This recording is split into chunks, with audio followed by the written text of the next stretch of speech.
Chapter 121. She might be a little upset.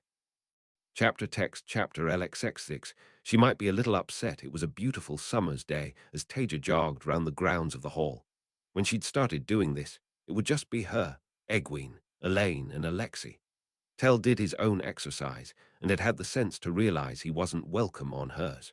Now it had turned into something of a morning event. Obviously, she got Tell too now, which was nice. They always used to go on morning runs together. Unlike in Taja's time, she also had a crowd of about 50 or so initiates and aspirants jogging with her, or to be fair, in most cases some way behind her. Some of them were slower than others, after all. There were more men than women, too, but Taija was trying to set an example, and it was huge progress. Another positive thing going on. As they turned a corner, Taija saw Cadsuane riding towards the grounds, presumably from the edge of the anti-traveling wards, and her heart sank. The woman wasn't outright galloping, but she was moving fast, and Taija hadn't been expecting a visit. It wasn't going to be something good.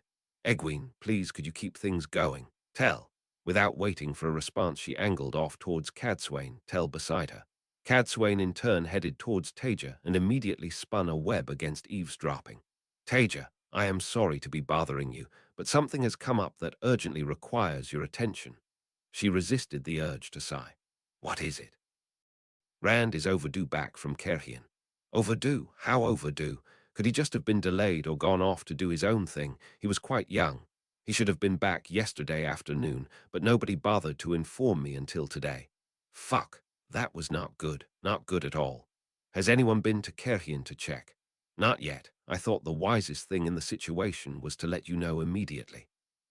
If he has been captured or detained, then I do not wish to send someone incapable of handling themselves into a situation there, and if, light forbid, he is dead or gone, then a small delay would make no difference. She was right, but that didn't mean there was any time to lose. Thank you, Cadsuane. Tell and I will go to Kerhian. Taija stepped outside Cadsuane's ward and spun a web to amplify her voice so that it echoed across the whole compound. Alexei Sedai, Egwene Sedai, Nynaeve Sedai, please, could you come to the North Road entrance immediately? She'd had to put in place rules about using that particular web after some incidents with overly boisterous initiates. They came running after a couple of minutes, and Taija quickly explained the situation. If something's gone wrong, then this may be a prelude to an attack on the hall. Tell and I are going to go to Kerhian and investigate. It's probably just paranoia, but Alexei, retrieve Kalendor and then come back and link with Egwene and one of the women.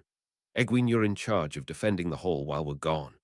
Nynaeve, I want you to stay here just outside the wards unless the hall is attacked. If it's attacked, help with the defense, but until then stay here in case we need you. You'll be acting as a mobile reserve, whether it's for combat or healing. Egwene, trigger the alarms and get the defense organized. If nothing's wrong, then it will at least provide a decent drill for the initiates. Make sure you keep an eye on Tame, Verin, and Alana, too. Taija got sharp nods from all of them, and a moment later the sound of clanging bells erupted around the hall. Cadsuane, what do you want to do? I shall return to Keemlin in case anyone attacks the palace. Fine, good luck. Tell you've been to Kerhian. He nodded, and a moment later a gateway opened in front of them. They emerged on top of a building neighboring the royal palace with a view over its walls. Everything looked normal as far as Taija could see. Soldiers patrolled the grounds. Workers looked after the garden. With a glance at Tell, they both spun webs of illusion over themselves, and then Taija opened a gateway to an empty spot in the gardens, both of them looking like palace guards. It was clear very quickly that something was wrong in the royal palace once they were inside. Taija's heart sank as she saw damage on the walls and a blown-out window that suggested a battle had gone on. The two of them made their way through the corridors, searching for more signs, and eventually reached what must have been the main hall. It was a beautiful chamber, frescoes, paintings, and statues decorating it. Normally, Taija could have spent hours in it. However, today she wasn't interested. There was a huge hole in one wall, and scorch marks marred the others. Dark, brown stains covered parts of the floor. Taija suspected there'd be workmen there soon, but at the moment it was just supervised by a few guards who seemed uninterested in the two of them. So Rand and the others were probably attacked there. They must have been. She caught Tell's eye as they stood in the middle of the room, the Kerhianin, dark friends, both. They'd have to have had channelers, a lot of them. Rand on his own could at worst match any other person one-on-one, and he wasn't alone. Tell was slowly looking over the damage with expert eyes. So not the Kerhian in on their own, but it seems hard to believe they wouldn't have known. Taija pushed down on the anger bubbling inside her. She didn't know enough yet. So the question is, where are they? He didn't voice the question they were both thinking. How do we find out? Find the king and beat it out of him, Taija shrugged. They don't have a king.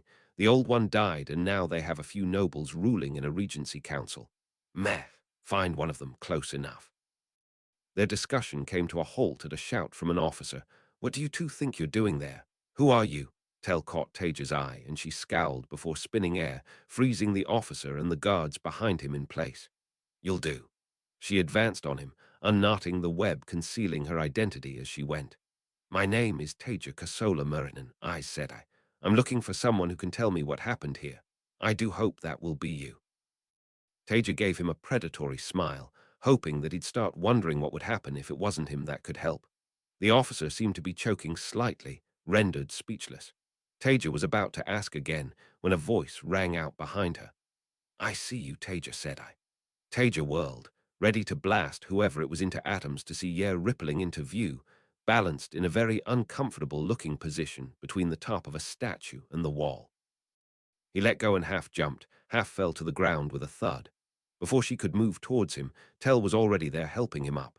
He looked like shit, bruised in several places, burnt in others, and Taija suspected he'd be struggling to stand if not for Tell's support. Light, yeah. How long have you been there? Are you all right? He smiled faintly. A day and a night. I was waiting for you to come, Taija, said I. He seemed to see Tell for the first time despite the fact he was leaning on him. I see you, Tell, said I.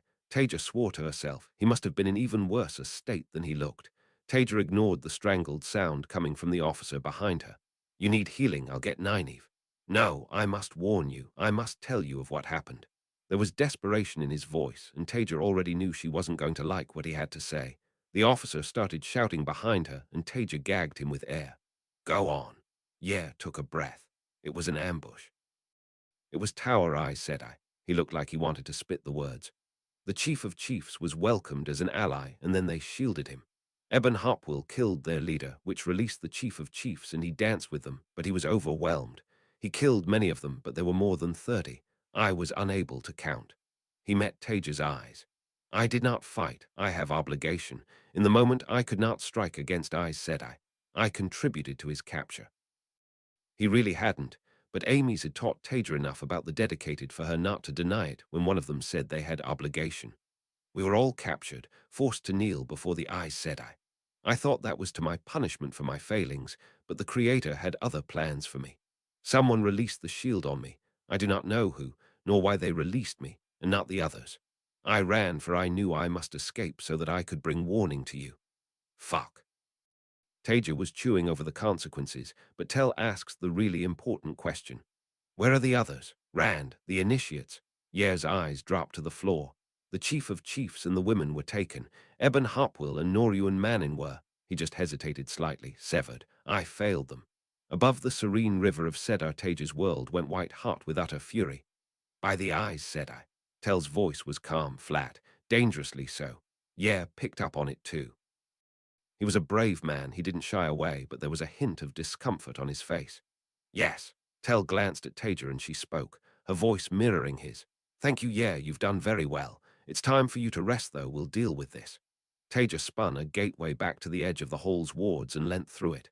Nynaeve, we need you here. She wondered who helped Yer. Benny, maybe. She'd better not have been involved in this. That wasn't a betrayal Taija would be able to forgive. Surely she wouldn't have been. Whatever, it wasn't important right then. She'd find out sooner or later. After a few seconds, Nynaeve stepped through the gateway, her eyes widening slightly at the frozen soldiers and the partly destroyed hall. As soon as her eyes landed on Yer, she hissed and strode over to him before channeling one of her healing webs into him. After that, he only looked exhausted rather than half dead. While she was doing that, Taija turned on the officer and released his gag. Where are the men who were severed, gentled? Which way did the Aes Sedai go with the dragon reborn? I cannot, sir. She cut off his denial with a web of earth, ripping a large chunk of marble out of the ground with enough force for it to hit the ceiling, and then slamming it back down. Don't fucking lie to me. I will ask you one more time. Where are the men who were gentled, and which way did the Aes Sedai go with the dragon reborn? Taija absently noted that he'd wet himself. Eventually he managed to speak. The Aes Sedai went northwest on the Tar Valon road. I do not know where the men are. Please, I am telling the truth. She looked at him with only a hint of the disgust and contempt she was feeling. Fine, who would know? I want whoever is the highest-ranking lord or lady here.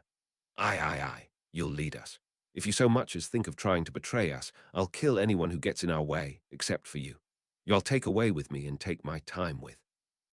Of course, Taija was lying. She'd just kill him. She wasn't a torturer, but she wanted him too terrified to think of betrayal. Why, yes, I said of course.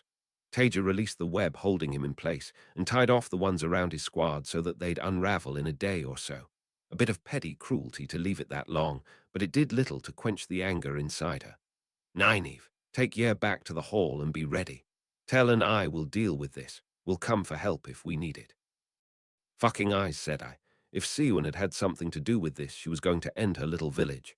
No, Taija, said I must come and fight. I must aid you. I need to. Taija glanced back at Yer. You're in no condition to fight. Then she pulled herself back. She needed to take into account what he'd just gone through, his pride and his need to be useful. She was angry with the tower Aes Sedai, not him. I have a more important task for you.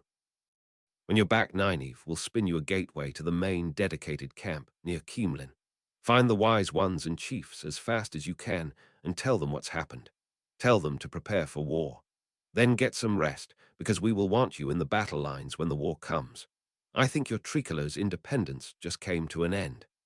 Rand could decide what actually happened once they'd rescued him, but Taija knew what she'd be advocating. Nynaeve spun a gateway to take her and Yer back to the hall, but Taija was already heading for the doors, giving the officer a shove with the power. Benny rolled with the motion of her horse. It was deeply annoying, but she was going to have to do something precipitous. At some point, Taija was going to find them, and she would be looking for blood. It would look rather poor if she was found here, riding amidst the Aes Sedai. Of course, Taija liked her. She would be given time to explain herself, and she would have no trouble with that. As usual, her conscience was clean, and for once she could honestly say that she was entirely innocent. However, it would be an uncomfortable time, no doubt. More importantly, she had no wish to be a victim of mistaken identity. As an Aes Sedai riding on a horse like this, she would be a target, not somebody to be rescued. She sighed to herself before raising her voice. This was going to result in some unpleasantness. She really was much too old for this sort of thing. Katarine, I must insist that I be allowed to leave. I am Aes Sedai, and I have business to attend to.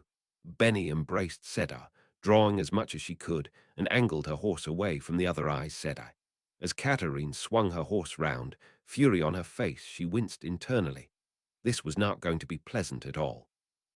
Taija and Tell were quickly led through the corridors by the trembling officer. They didn't encounter many people on the short walk, but when they saw servants, the men and women flattened themselves against the wall, and the couple of guards they encountered were frantically waved off by the officer. They soon reached an ornate pair of doors with 2 guards standing outside. You cannot enter. The lady is not to be disturbed. Light man, get out the bloody way. The Aes Sedai wishes to speak to Lady Damodred now. Taija didn't even need to saw anything with the officer so terrified. The guard glanced down at the man's wet breeches and then up at Taija's face before swallowing and giving her a bow. Who should I announce? Taija was about to speak, but Tell got there first. Taija Kosola Murrin and Aes Sedai, first among servants. The guard nodded Hasselty and opened the door before loudly announcing, Lady Damodred, an Aes Sedai is here to see you. Taija Kosola Murrin, the first among servants. He hesitated and glanced behind him, and her warder. Taija didn't wait for him to move back, immediately striding into the room as he scrambled to get out of her way. The woman sitting there with a book on her lap looked so much like an older version of Moiraine that it threw Taija off for a second. She looked the 2 Aes Sedai over and raised her eyebrows. You do not look much like an Aes Sedai, and I have not heard of a first among servants. With a crash, Taija slammed the doors shut behind her with the power. Cut the crap. She had precisely zero patience for this noblewoman's games. If you're the highest-ranked noble here and have even a modicum of competence, then you know exactly what the Hall of Servants is, and who I am. Lady Damodred calmly closed the book. Well, you can certainly channel, so I assume you are who you say you are. However, the White Tower has made the consequences of working with you more than clear. If I value my position and the continued existence of Kerhian as a nation, then I have no choice but to deny false Aes Sedai. You're very brave to say that to my face after what you've done to the dragon and my initiates. I have done nothing. The White Tower has taken action, and I had no choice in the matter. Is that so? Yet you think we're going to leave you a choice in the matter. If I burn you to ashes right here, will your precious tower Aes Sedai save you? Taija stopped as Tell laid a hand on her arm. Time is wasting. You're worried about the tower Aes Sedai. Well, they will be dealt with shortly. We know where they've gone. What we want now are our men back. Any other reckonings can wait. He was right. There was no point wasting time if they could just get that information from Lady Damodred. He was also, Taija hated to admit, rather better suited to dealing with these kinds of people than she was, especially when she was so angry. Lady Damodred blinked a few times, seemingly thrown by Tell's intervention.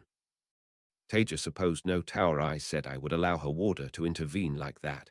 Of course, I would not try to prevent you from retrieving your men. They are in guest rooms nearby. I can have a guard lead you to them if you will agree to leave after that. Tell leaned in closer to her. We don't make deals with your kind. You will show us where they are yourself, and then we are going to go and retrieve the dragon. What you want is not relevant. Lady Damodred sighed, as if they were being unreasonable. If Taija wasn't so angry, she could almost admire the woman's insouciance in the face of her and Tell. I shall take you. She made it sound like it was her choice, as she got up and headed for the door. It was only a short walk to a plainer room with more guards outside it. They stood aside at a command from Lady Damodred, and she led them into the room. It wasn't really a prison cell, despite the guards. It looked reasonably comfortable, but that did nothing to reduce the anger Taija felt at the sight within. As you can see, we have not harmed them. Everything that was done by the Aes Sedai. We are as much Vic. Lady Damodred seemed to realize how stupid that was going to sound and stopped herself mid-sentence. We are powerless to do anything other than obey in such circumstances. Shut up. Taija snapped back without looking. Norian was curled up on his bed, sobbing to himself. Eben was just staring blankly into the distance. Eben, Norian, it's me. I'm here for you. Light how young was Eben actually. Her stomach twisted at the thought.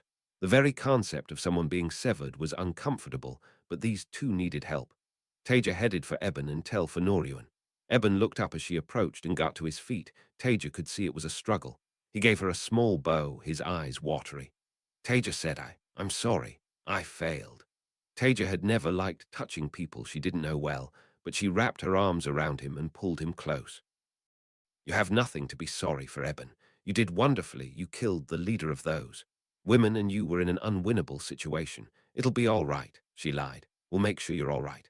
After a moment, she let him go, but he clung onto her like a life raft in a tumultuous sea. We're going to send you back to the hall. Nynaeve will look after you there. Tell and I will be following shortly, but first we need to get Rand.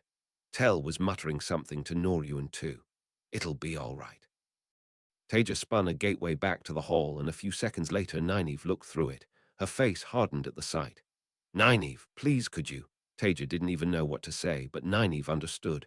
She was already bustling through, followed by Damer. Of course she'd have dug him out of wherever he was for something like this.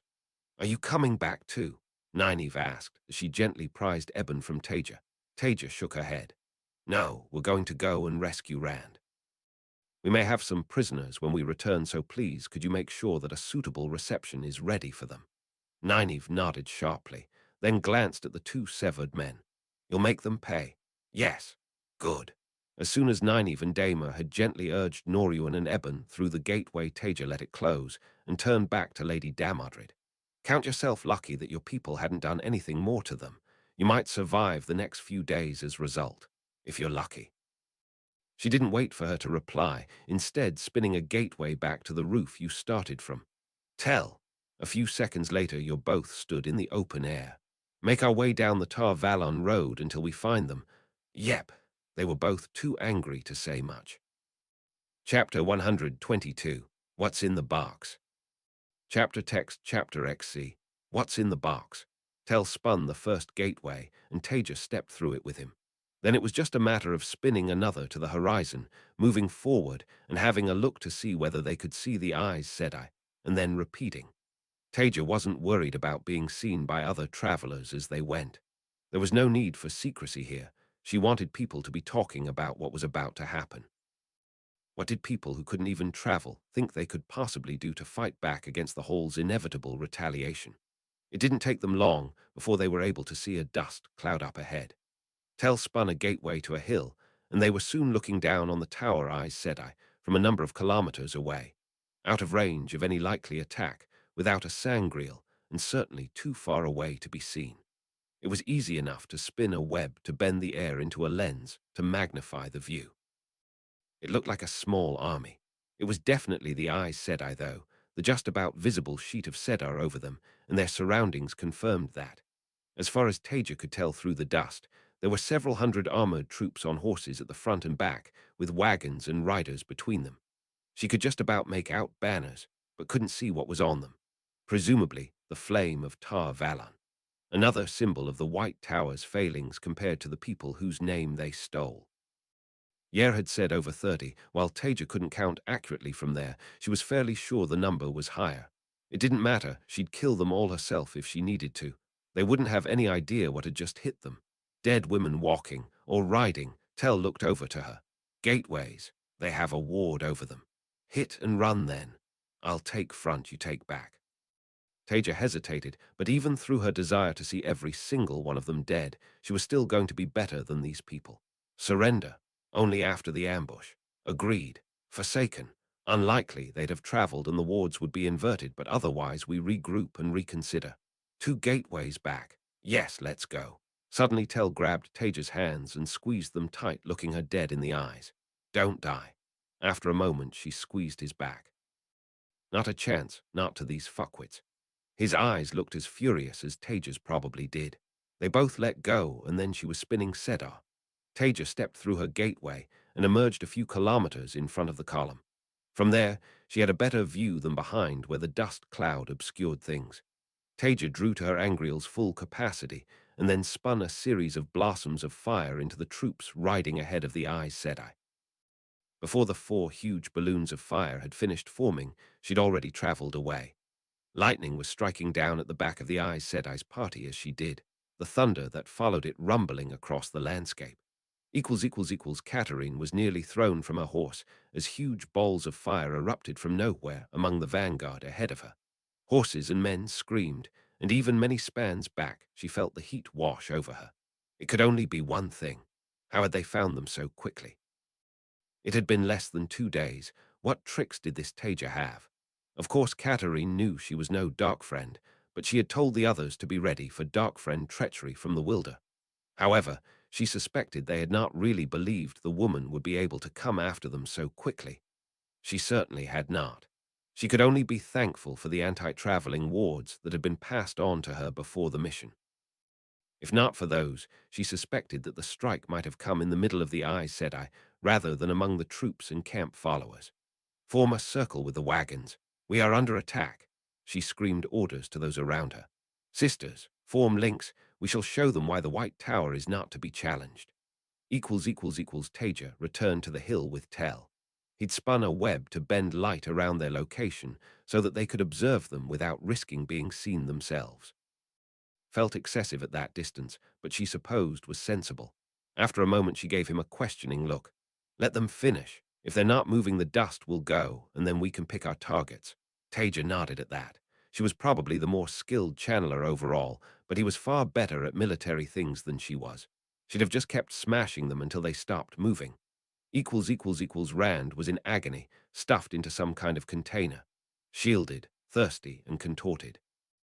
He was raging to himself at everything that had happened, at Eben and Noryuen's fate, at his situation now, at this betrayal of the light. The voice that sometimes hovered around the edge of his thoughts seemed to be growing louder, demanding to be free, demanding revenge. Then he heard the sound of explosions and screams, and the motion of the wagon stopped. So they'd found him.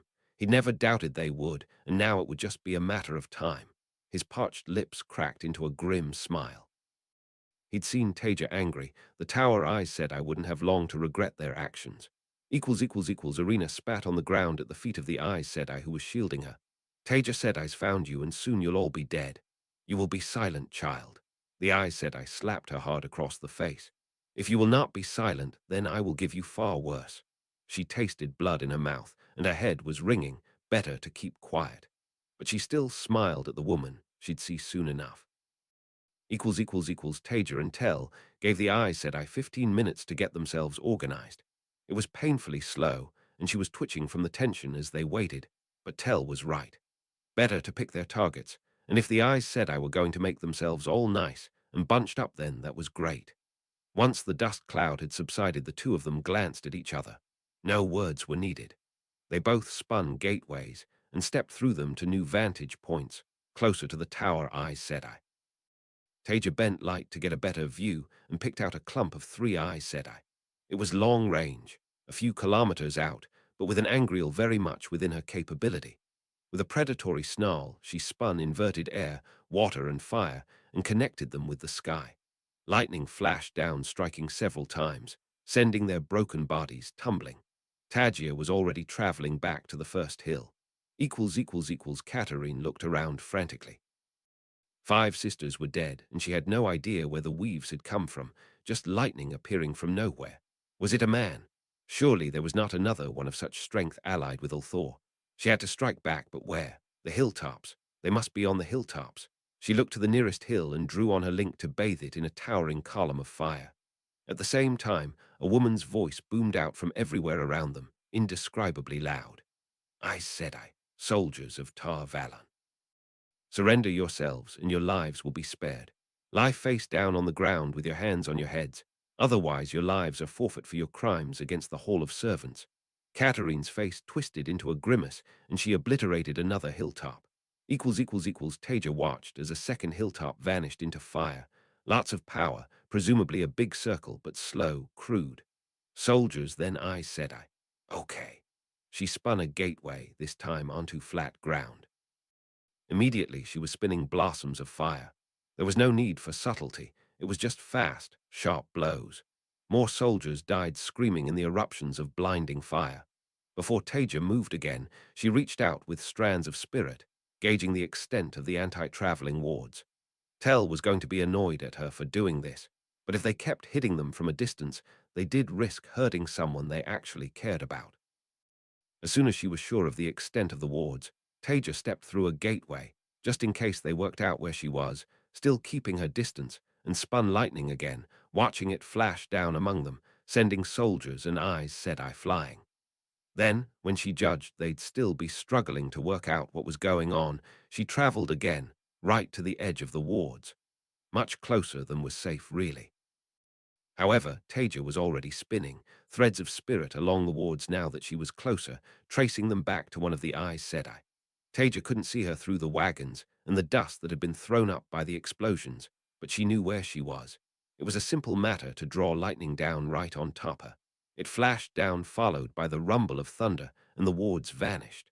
Taija was already traveling back to Tell. He gave her a disapproving look.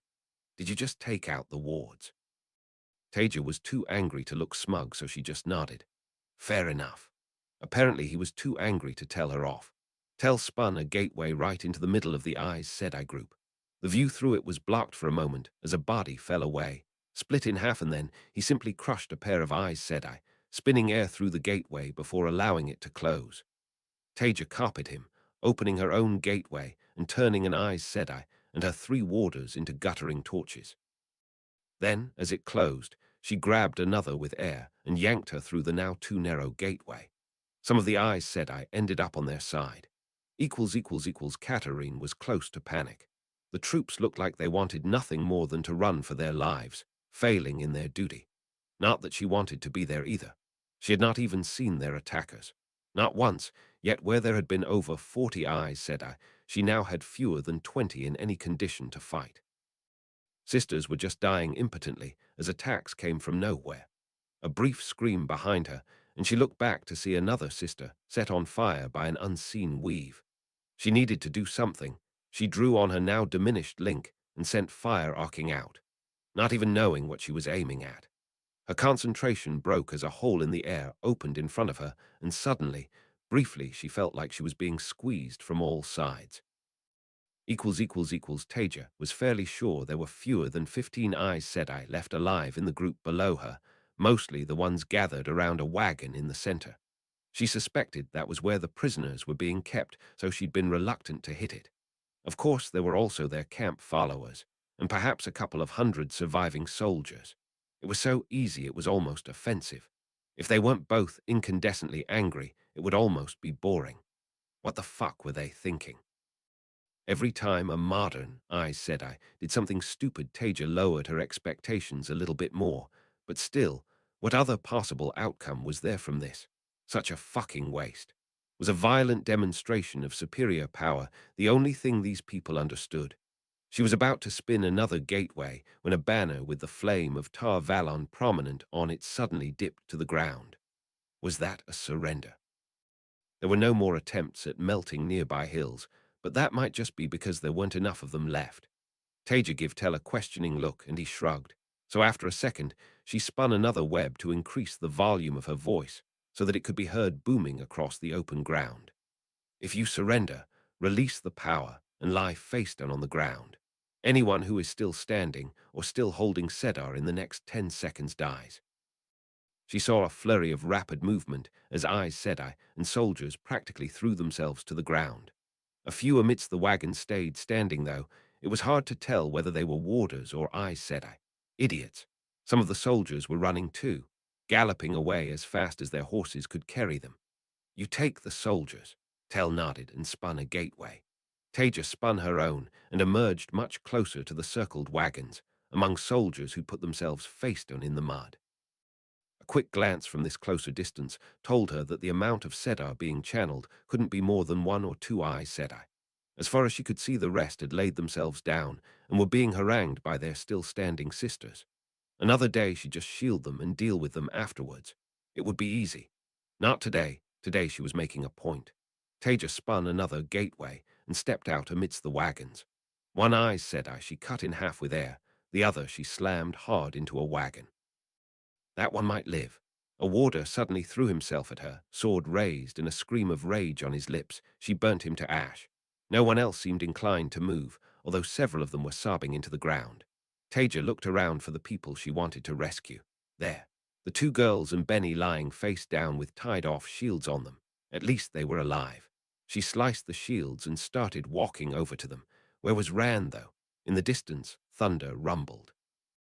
That would be Tell dealing with the runners. Good.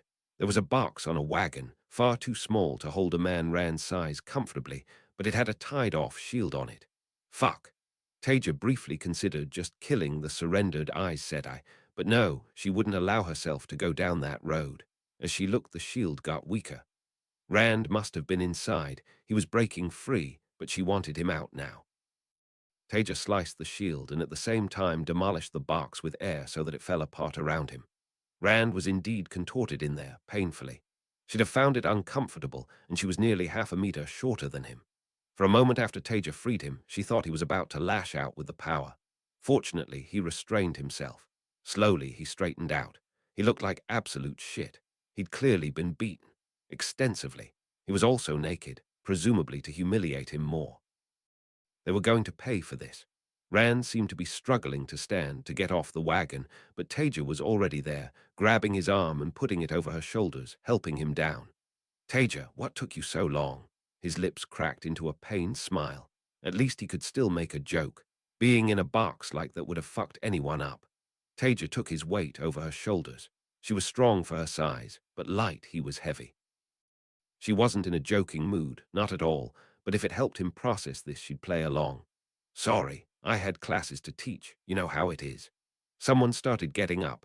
Taija was about to violently smash them back down when she realized it was one of the initiates, Arena. She should let the others know too.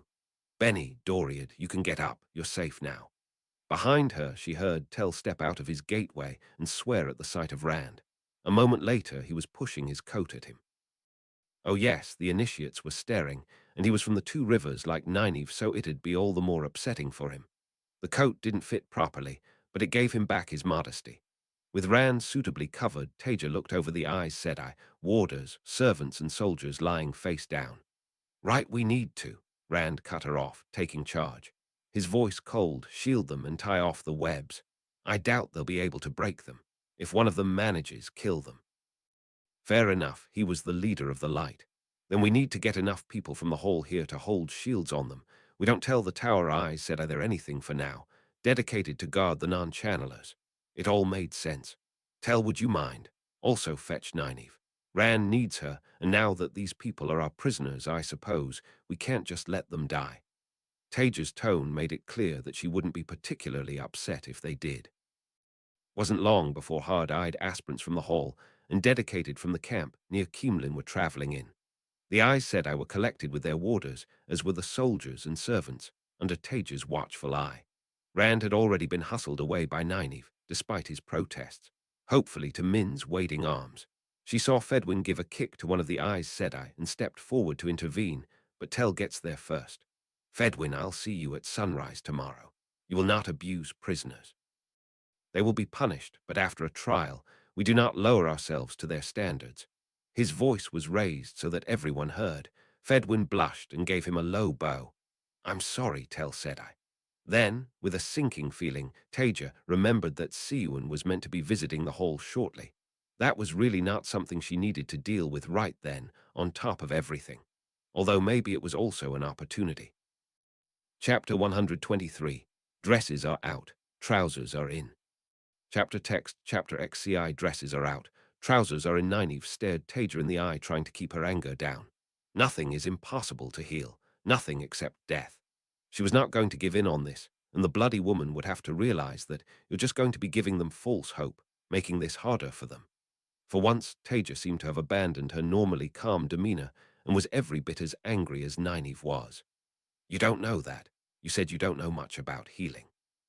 I know enough to know some things are impossible. Taija sighed and suddenly deflated a bit. Look, fine, your Aes Sedai. You know more about healing than I ever will. If you want to offer, I won't stop you. I think it's cruel, and I want you to think very hard about that before you do. That this isn't your desire for knowledge masquerading as compassion, but if you believe it, fine. Just make sure you ask permission. Don't just tell them.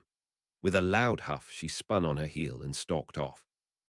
The morning after Eben's return to the hall, Helena had not slept well at all.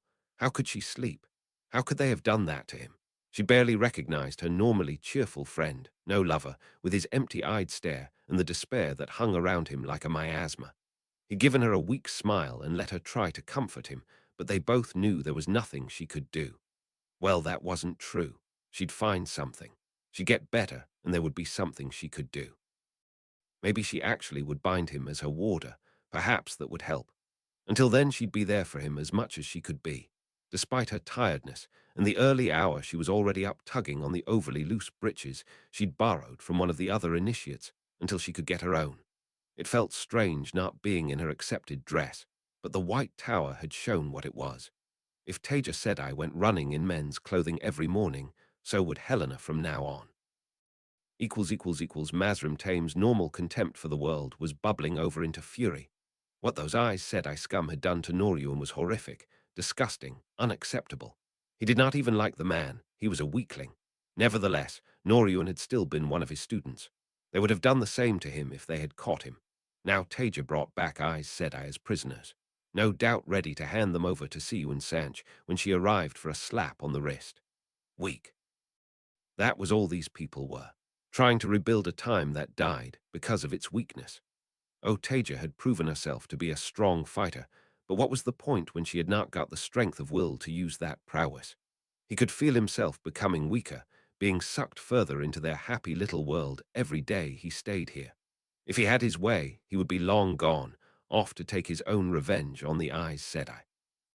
However, he had his orders from someone far more frightening than Taija or Tell would ever be, and so he stayed. That was why he was stalking back to his room rather than leaving now, and that was also why he overheard gasps from a little gaggle of initiates. He was going to walk past them with a scowl, but then he caught something in what they were saying. Specifically, something Irina was saying about the Tower Aes Sedai. What was that? They all jumped at his sudden bark, looking nervously at him. Eventually, Irina stepped forward slightly and gave him a small bow. Taking after Taija's habits, he noted, when had curtsies stopped being good enough. I was just telling the others about what happened when Taija Sedai and Tel Sedai rescued me. Oh yes, she was one of the girls the Aes Sedai had taken. He had not paid much attention to them. Of course they came out of it unharmed, not like his boys. I suppose it is impressive that they could do it so bloodlessly. Her eyes widened. Bloodlessly. Light no, there was a lot of blood. For a second she seemed to be staring at nothing, a look he recognized well enough. They had 50 eyes, said I at the start. Rand and Eben killed 7 or 8 of them. He had known that they had killed a few, but then Taija had brought back nearly enough for a full circle, and he had assumed that was the rest of them. Then of the rest, they killed every single one that's not here. Lightning, fire, gateways it was. She seemed to run out of words for a second, and then her face hardened. They deserved it, all of them, for what they did to Eben and Noryuan most of all. Tame blinked in surprise a couple of times. Interesting. At least he was not the only one who was furious over what had been done to Noryuan and Eben. As he continued on his way, he chewed over that revelation. Unexpected, but perhaps satisfying. The real question was, how lightly would she let off the survivors? Filthy politics coming into play once more. Alexi's staff whirled through the air, deflecting 1, 2 blows, and then swiping down to take his opponent's feet from under him.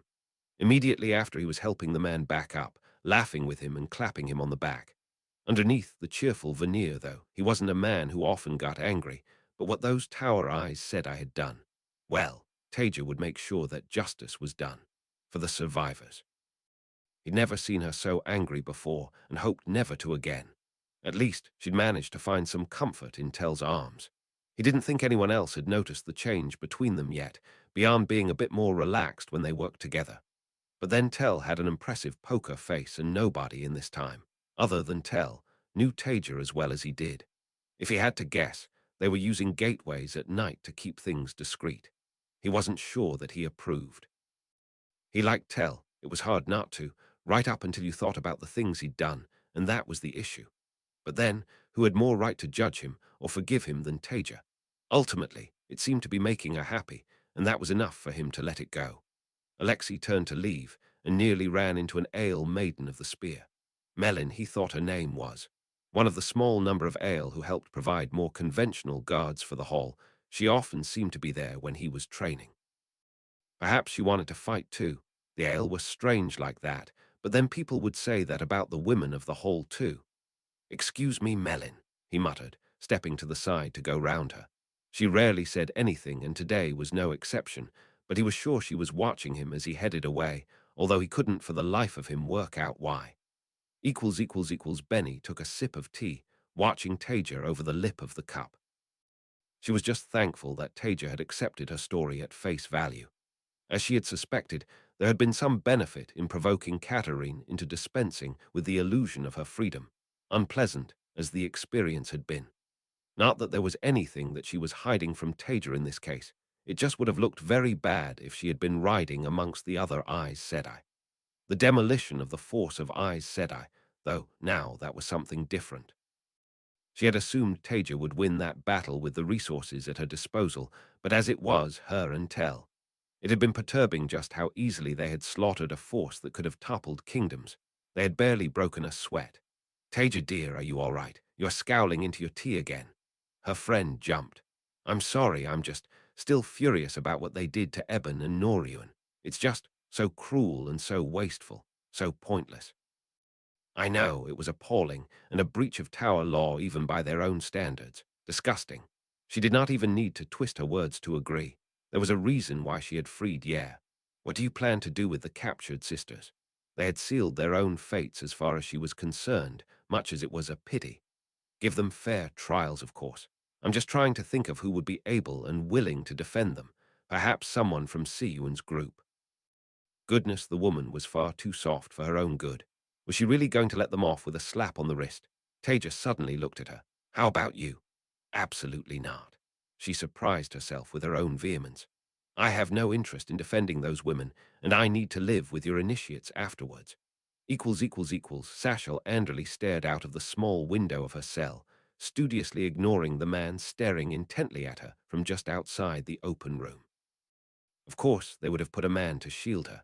The insults given to the White Tower continued to multiply. Apparently, they were going to be subjected to a farce of a trial. Whether it was to salve the conscience of these people, because surely they must know what they were doing was wrong, or just a sick joke to display to the outside world, she did not know. They had told her that the trial would be delayed until the arrival of some more true Aes Sedai, not as prisoners, but as guests. That had made her heart sink all the more.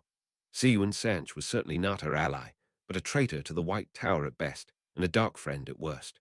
Anyway, even if more Aes Sedai did come, what could they do other than die or submit themselves in the face of this kind of power? When the men here went mad, Keemlin at the very least would be lost. Long lines of ale filed through the gateway under Ruok's watchful eyes. It would be a good day to dance. The tricolors had attacked the Karakan, and they would need to be shown the error of their ways. Their instructions had been strict, no abuses, and they could only take the fifth if the Kerhienin fought back. Fortunately, he had no doubt that some of the Kerhienin would wish to dance. Tell woke with a gasp, choking off a scream and groping for a sword that wasn't there. Another nightmare. They'd never really stopped since he'd learnt Taija was alive. Too many bad memories. Too many terrible things he'd seen, and more importantly, done. Another penance for him, far less than he deserved, really. He looked over at Taija's sleeping form. At least he hadn't woken her up. She slept badly enough as it was. He'd been woken up more than once by her lashing out in her sleep or waking up with a shriek. She never wanted to say what woke her up, but he could work it out well enough from the terrified way she'd look at him straight afterwards. The terror always faded quickly, but he saw it. With a sigh, he forced himself to relax. Beside him, Taija mumbled something in her sleep and then shifted slightly so she was against him. Tell closed his eyes, again, and tried to relax. At least her comforting warmth would help him sleep. Chapter 124, The First Oath. Chapter text, chapter excerpt. The First Oath. Aleda looked Atuan over. Thank you for coming to see me at this odd hour, daughter. It is a matter of grave importance. Of course, mother. She met Riaiko's eyes, and then bent down, reaching under her skirts to where the oath rod was strapped to her leg. After a moment of undignified fumbling, she pulled it out. At this point, dignity was nothing compared to the importance of saving the White Tower. Atuan's eyes widened at the sight, and she took a small step back. Aleda embraced Sedar and channeled a small thread of spirit into the oath rod. I swear to speak no word that is untrue. She stopped channeling, but held the power, ready to shield Atuan if she needed to. I am not a dark friend. I support the light and will never turn against it. She had thought about those words. Some who had been turned might not consider themselves dark friends, but they could not say they supported the light. Atuan glanced nervously around. What are you doing, mother? Aleda's heart was already sinking at her reaction. Riaiko had been so sure. Instead of answering, she channeled spirit into the oath rod and held it out. Now you. Atuan looked at it like it was a snake, almost recoiling from it. Mother, this is against Tower law and an abuse of authority. You cannot require me to. Aleda wove a shield and slammed it into place. Last chance, Atuan. If you do not do this, then it will be clear that you are Black Adger. How dare you? I am not Black Adger. But you will not swear it on the oath rod. I will not be bullied into. Her words were cut off as Aleda wove air, blocking off her mouth and nose. She did not want to do this. It was a horrific thing to do, but the woman was Black Adger. She must be. There was no time for half measures. Adwin's eyes started to bulge. She collapsed to the floor, clawing at the impenetrable wall of air over her face, her feet drumming against the flagstones as she writhed. Riaiko stood behind her looking horrified. The woman was too soft for this business, but then was anyone hard enough for something like this? Aleda felt horror too, of course she did. She was human, and this was one of her sisters, but what choice did they have? She would spare Riaiko what little she could. Eventually, Atuan stopped moving. Aleda left the weave in place for another 2 minutes and then got up to check her pulse. Nothing. Was that truly necessary, mother? Like that? Aleda sighed. It was Riaiko. I am sorry you had to see it, but anything faster might have left marks on the floor or in the room. If the Black Adger discovers what we are doing, then we are both dead, or worse. She would dispose of the corpse. Rieko could not be seen carrying a deceased sister behind her as she made her way through the corridors of the tower. That would be the end of everything. You will return in 2 days with the next possible ally. She resisted the urge to tell her to choose better next time. The woman was clearly on the verge of a breakdown as it was. Once Rieko had left, Aleda turned to the corpse in front of her. This was going to be distasteful. After a moment, she wrapped it in flows of air and carried it with her to her bedroom. A deft bit of weaving and part of the wooden ceiling came away to reveal an empty space. It took some contortion, but she managed to push Atuan's corpse through the hole and into the space before weaving a keeping over it to avoid decay and closing the ceiling up once more. It was not going to help her sleep knowing that that was there, but what else could she do? She had not been sleeping well anyway, not since she had realized what was going on. Since she started to feel the walls closing in around her, doom approaching from every side. One person that Bode Kothon hadn't expected to see in the common room of a Kimlin inn was Nynaeve Ulmira. Yet there she was. If she was honest with herself, it was good to see a familiar face. They'd been assured that they'd be taken to start their training soon, but she'd been feeling a bit abandoned since Alana and Verin had headed off to do whatever it was they were doing. She wasn't silly enough to try to question Aes Sedai, and they hadn't said anything other than to wait for their return. She leapt to her feet to greet her. Nynaeve, what are you doing here? She was quickly followed by the other Immen's field girls excitedly crowding round. The former wisdom looked just like she always had, well except, what happened to your braid? Once Nynaeve had got them settled down, and had the other 2 Rivers girls called down, she looked them over for a second. Girls, we need to have a serious conversation. You've been brought here by Verin and Alana to become Aes Sedai, correct? After the chorus of excited yeses and nods, she kept talking. Very well, that is indeed exciting. But before you make any decisions, there are a few things you should know about the world. Bode listened in growing horror as Nynaeve calmly told them that the White Tower had split, that the actual White Tower was occupied by Dark Friends. Claimed that she was Aes Sedai herself, taught by an Aes Sedai from the Age of Legends. It got more and more ridiculous the further she went. If it had been anyone other than Nynaeve, she'd have called her a liar and told them to leave. As it was, when Nynaeve said that the Rand was the dragon reborn, it was too much. How can you be saying these things? It's just lies. You're jealous that we're going to be Aes Sedai while you're not even a wisdom anymore. Before she'd finished speaking, she was wincing, ready for the explosion of rage that would inevitably come from Nynaeve. Instead, all she got was calm words. Well, maybe not calm, but restrained by the standards of their former wisdom. Sit down, Bode, and stop acting like a foolish child. You don't know what you're talking about. You've been sheltered for too long. The world is a bigger and more frightening place than you think. If you stay with Verin and Alana, you'll be sent to Siwan Sanch's village of rebel Aes Sedai, not the White Tower. It's riddled with dark friends, and they can't teach you half of what the Hall can. She opened her mouth to protest again, surprised at her own bravery, but bravery had its limited. She snapped it closed as soon as Nynaeve held her hand up. I can understand why you might not believe me.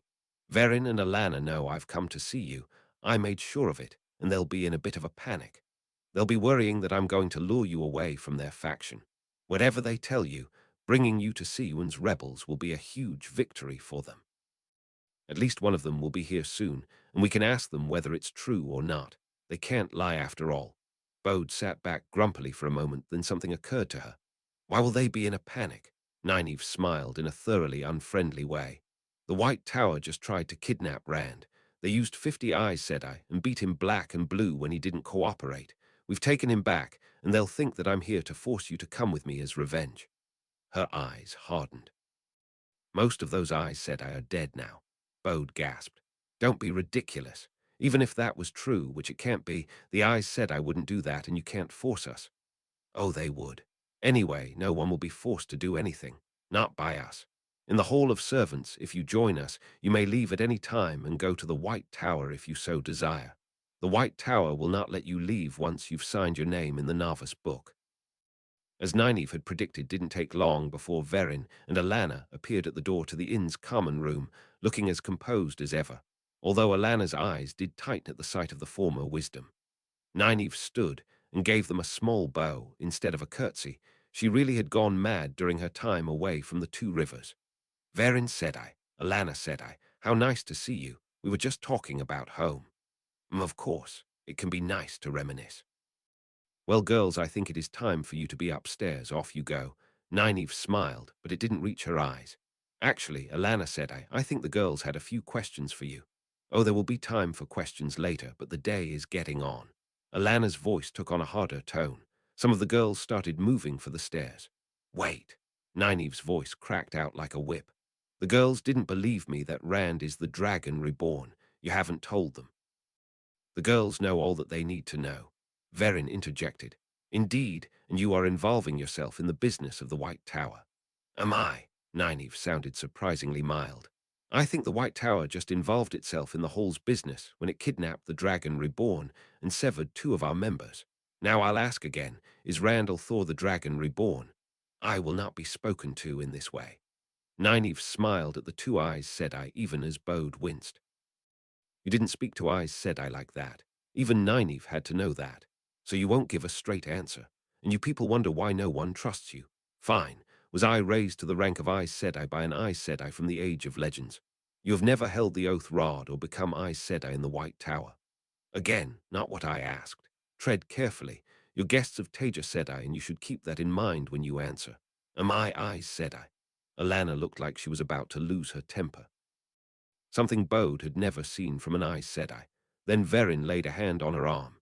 Yes, Nynaeve, of course you are Aes Sedai in the hall. Nynaeve turned back to the girls. Again, she carefully uses language to imply that that is not real Aes Sedai. Verin and Alana Sedai are currently guests of Taija Sedai, the first among servants in the hall. The Amulin seat, Siwan Sanch, is coming to visit her tomorrow as an equal. You can come with me, be with the others from the two rivers, and train with people who will give you a straight answer, she shrugged. Or you can go to Siwan and her rebels against the White Tower. I'll just say this, if you come with me, you can go to the White Tower whenever you want. If you go to the White Tower, they won't let you leave until you become Aes Sedai. I won't be forcing anyone, and I'll make sure that Verin and Alana Sedai don't force anyone either.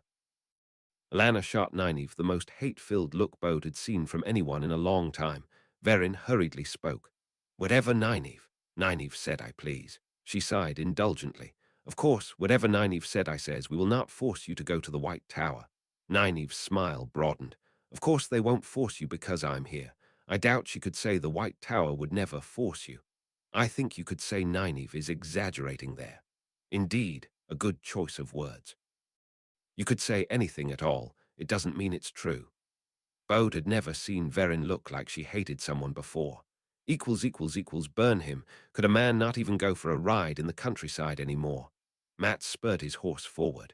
He had just wanted a ride, to get away from the interminable talks. For some unfathomable reason, Elaine seemed to like it here in Eringil. He'd been considering asking her to spin him a gateway back to Keemlin, but he just knew she'd look at him sadly, until he gave in and agreed to stay. Bloody woman. This is what he got for involving himself with nobles. Worse, royalty.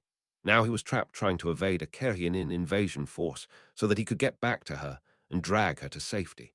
No doubt she would be trying to get involved with the fighting or something. As if the only benefit of being royalty wasn't that you didn't have to do that. He reined up in front of the group of Andoran horsemen. Stop in the name of the Queen. If you keep going that way, you'll run straight into 500 Kerhyanin pikes. Their officer looked at him skeptically for a few seconds before someone whispered to him. Suddenly he bowed. Your Lord Matt, you say there are treacherous Kerhyanin dogs ahead of us. He was no bloody lord. On the other hand, if it made these men listen, then maybe there was no need to correct him. Where exactly are the rats? Matt started to wonder if he should have warned them at all. The man sounded far too eager. Siwan straightened her stole and cast her eye over the escort that would be taking her to the hall. Things had been tense with Taija, and they would probably continue to be, but hopefully this visit would help to mend some of their relations. The woman was a stubborn idealist, but they were both on the same side, with the same ultimate goals, and it was important to remember that. She was about to give the command to open the gateway when she saw Muirin coming running towards her, skirts hiked up to allow more speed. Her heart sank. What had gone wrong now? Chapter 125. A Meeting Between Equals. Chapter text chapter XCI. A meeting between equals Taija couldn't say she'd been looking forward to Siyun's arrival. It would be full of pomp and ceremony, which she'd never liked. And worse, she was going to have to invent some for her own fledgling organization just to accommodate her. The Aes Sedai that she'd taken prisoner were not going to help the situation there either. As she got herself ready, doing up her blouse with leaden fingers, she went over everything that could go wrong one more time. A couple of hours later, the hall's entire contingent of initiates, other than the ones guarding the prisoners, was lined up to form a wide corridor. They stood there, austere in their formal black coats, some of them with the red patch of an aspirant on them. It was both an impressive welcome for an honored guest and a dramatic display of power. Given they'd started from almost nothing only months ago, the fact that there was the best part of 200 initiates there was more than impressive. Taija was stood in between the two lines, also in her black coat, with the Aes Sedai symbol on her breast and the golden globes on her collar. Behind her were the Aes Sedai of the hall. Tel, also with the golden globes on his collar, Nynaeve, Alexei, Egwene, and Rand. Rand would be heading off straight afterwards. He was a very busy man, but they'd all decided that the political statement of the Dragon Reborn standing there as an Aes Sedai of the hall was one that was worth making. It wasn't that Taija particularly cared about status, but him taking a subordinate position to her, since it was a matter for the hall rather than the light as a whole, only emphasized her own position. In another display of power, Alexei wore Kalendor on his belt. Elaine was the only true Aes Sedai missing. Annoyingly, she was off doing something for her mother. Eringil maybe, wherever that was. It wasn't long before a large gateway opened, and several soldiers in impressively ornate armor emerged from it, holding banners with the white flame of Tar Valon on them. One for each Adger, in fact. They marched out, forming their own line to be followed by 6 women, all with ageless faces, and a single man. Finally, more men, moving with cat-like grace, presumably warders, followed after them. Taija could feel the sudden tension from many of the initiates at their emergence, but no one said or did anything. They'd all been given very strict instructions on their behavior and the difference between Siyun's village and the White Tower.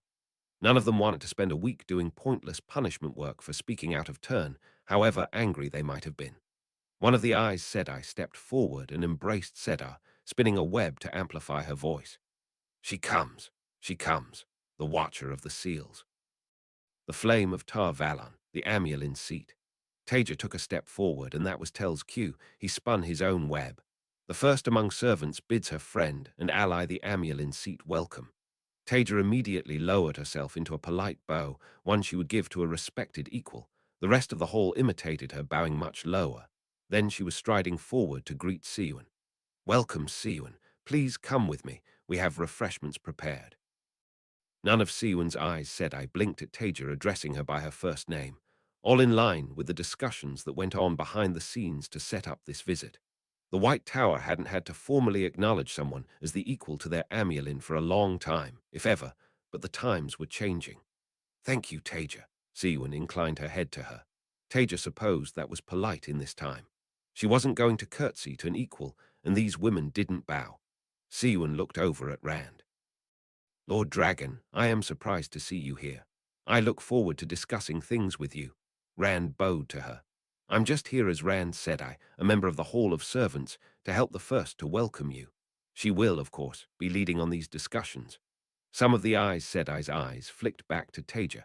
Just as Tel had explained beforehand, Siyun's ploy to sideline her foiled and reversed. With a smile, Taija gestured everyone to follow her. Once the formalities had been completed, and most of the hall had gone back about their business, Taija was confronted by the 7 hard-eyed Aes Sedai. The revelation that the man was Aes Sedai in Siyun's village had been quite the surprise. Really, she needed to give Siyun credit for that. She put her money where her mouth was, and did seem to be seriously trying to reunify male and female Aes Sedai. Or possibly she was just trying to make sure the White Tower wasn't left behind. Either way, it was a good move on her part, and Taija approved of anything that helped to undo the modern-day prejudice against male channelers. Siyun cut straight to the chase. I understand you have 11 Aes Sedai and their warders as prisoners. You must release them to me. They can be punished for any crimes they may have committed under Tower law. Taija had been expecting that. Still, the woman's front was impressive. She'd walked in there with 6 other channelers and was already making demands. Given her Angreal, they might, and only might, be able to overwhelm Taija if she was on her own. With Tell and Nynaeve in the room with her, it wasn't even close. Taija pinched the bridge of her nose. It was inevitable, but it wasn't a discussion she'd been looking forward to. I'm afraid that won't be possible, Siuan. They are going to be tried for offenses against the dragon and against the hall. After their trials, we can discuss whether they will be handed over to you, assuming they were still alive. I note that they're not actually part of your group, so I'm not sure they'd thank me for just giving them to you anyway. She was quite sure Siuan would let them off with a slap on the wrist if they agreed to join her, though. Siuan seemed to swell with anger. A trial? What kind of a mockery is that meant to be? You take people by force and then declare them guilty under some invented laws. What kind of justice is that? Taija cut her off. A fair trial, they will be allowed a defense, and they will be judged on the actions that they took. The group they were part of kidnapped the dragon reborn, beat him senseless. They severed 2 of my initiates, kidnapped 2 others. I've looked into your own system, and for serious offenses your defender even shares the fate of the accused, yet you've got the gall to criticize us. Your tower law says that all objects of the power belong to the White Tower. Do you plan to claim Kalendor from the dragon as well? Siuan looked angrily at her for a moment longer. You will not be dissuaded from the course of action, despite knowing that you risk the White Tower's wrath. No. Very well. She glanced around at her Aes Sedai. Leave us. I wish to exchange words with Taija. One of the Aes Sedai with her gasped. Taija presumed that was a huge breach of protocol. Not that she cared. To her it made sense. Perhaps they could hash things out better without others there. Agreed. Nynaeve, Tell. They both gave her small bows before heading out, their eyes lingering on Siuan's Aes Sedai. As soon as they were alone, Siuan embraced Sedar and spun a ward against eavesdropping. You are putting me in a very difficult position, not for the first time, I would note. Can I not persuade you to a different course of action? Her tone was completely different to before. Taija shrugged. They kidnapped Rand. They severed 2 of our initiates without even the pretense of a trial. If they get away with that, then any initiate of the hall will be a target. I mean what I said about a fair trial. I want justice, not revenge. That wasn't totally true. She wanted revenge, but she wasn't going to give up her principles for it. If it had been 2 of your accepted that had been severed by them, would you be speaking against putting them on trial? Siuan sighed. Suddenly she just looked very tired. It would have been easier if you had just killed all of them. No doubt they deserved it. Taija started coughing as she swallowed the wrong way at those words. Siuan just watched for a second and then continued. You are surprised to hear me say that, because you are too soft. Moiraine assures me that the best way to deal with you is to be open, and so I am being and I shall be, at least in private. You are a problem, Taija, and not one that I appreciate. But I have said before that we are both on the same side in the conflict with the Shadow, and I mean it. I am not happy that you have taken Aes Sedai prisoner and are claiming the right to put them on trial. However, there is nothing I can do about it that would not cause more harm than it would solve. Also, believe me, I am sympathetic to the plight of Eben and Noruan. Taija was surprised. She'd actually learnt their names. What was done to them was wrong and deserves punishment. As for the kidnapping of young Rand, it makes me wonder whether they were insane or just dark friends. I am informed that they left the tower before the turning started, and their leadership is dead, so who can say? Taija took a moment to gather her thoughts. It was deeply weird having a modern Aes Sedai actually tell her what they were thinking. Still, she generally managed to work with Siuan in the past, even when they rubbed each other up the wrong way, and she did put her money where her mouth was. That paddle Sedai of the Blue Adger proved that. Thank you for your honesty, Siuan. I do appreciate it. I don't want to cause more conflict between our groups. Like you said, we both serve the light. However, I cannot stand aside when it comes to these women. If attacks on the hall are permitted, then they'll continue and they'll escalate until we have to do something truly drastic to make a point. I can promise you that justice will be done. Siuan sighed. You do realize there are significant factions among the Aes Sedai that believe we should wipe the hall out for the insult that it provides to us. Taija nodded. I had guessed. Equally, I can tell you that if I announced the Hall was declaring war on both the White Tower and your village, I would be cheered. Fish-brained fools. A man from my time once said the greatest force in the universe was not the creator, but the capacity for human stupidity. That got a wry smile out of Siwan. You do realize I will have to take a harsher line in public to manage my own people. I understand, as far as anyone who doesn't need to know is concerned. That didn't include any of Taija's Aes Sedai, of course. You tried to force me to give way, and I was rudely defiant. Look, let's discuss something useful. These women are going to be tried for their crimes, and probably, but not definitely, found guilty. What can I do to show that justice is being done, and they're not being given a show trial? Perhaps we can at least work out a way to minimize the criticism. Before Siwon could say anything, Taija added, and no, they will not be tried under Tower law. Fine. Who will the judges be? It's difficult, probably me and Tell. Siwon started to object, and Taija quickly continued. I'm aware of the conflict of interest, although I don't think that you have a strong point there. Monarchs sit in judgment over crimes against them, and under your own Tower law, the sitters are the highest court. I would have Ran doing it, but he was actually a direct victim of them, and I have a problem with that, even if the rest of the world wouldn't. The real issue is that no one who cannot channel can be trusted to be objective. They're all either scared of retaliation by one group or the other, or could be bought too easily. Siwon scowled, but conceded the point. Perhaps there could be another way. Would you accept Tell stepping down? Given his past, he would be problematic, and being replaced by a White Tower Aes Sedai. Taija's first instinct was to say no, but actually, possibly, there needs to be a man on the panel, but I could replace Tell with Alexei. It didn't actually need a man, but it ensured that she still had a majority. Subject to that, yes, I could work with that. I could accept a third member who is a White Tower Aes Sedai, subject to suitable promises. I shall have to have a think about who. I will promise you that I will only put someone forward that I believe can be trusted. Siwon paused, and then presumably remembered she was trying to be open. To be clear, who can be trusted to give a fair and honest judgment. Very well. I appreciate it. Now, one other thing that I'm struggling with is finding someone to present a defense for the prisoners. They aren't willing to accept someone from the Hall, which is fair enough. None of the lawyers in Keemlin seem to want to represent them, probably because they're worried about retaliation from us, and none of the Tower Aes Sedai staying here are willing either.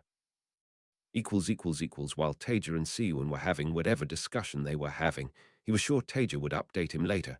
Alexei sidled over to the male Aes Sedai, probably only the fourth in the world. Alexei Durkurl, well met. The man looked him over for a second, blue-highlighted coat contrasting with Alexei's unrelieved black. Padal Torinar of the Blue Adger. He didn't seem impressed. It must be strange being the only male Aes Sedai there. You are the only one, aren't you? Yes, for now, of course. There will be more, Alexei nodded. And a good thing, too. I know Taija will be pleased at your Amulin's commitment to restoring men to the ranks of the Aes Sedai. All he got in response was a non-committal grunt, but he pressed on. Would you care for a tour of the hall? I'd be fascinated to compare teaching techniques given we're both rebuilding something long gone. Padal glanced at the other Tower Aes Sedai and then finally smiled. Of course, that would be fascinating. Maybe I can learn a thing or two. Excellent. Come along, then. We can leave the rest of them to waiting.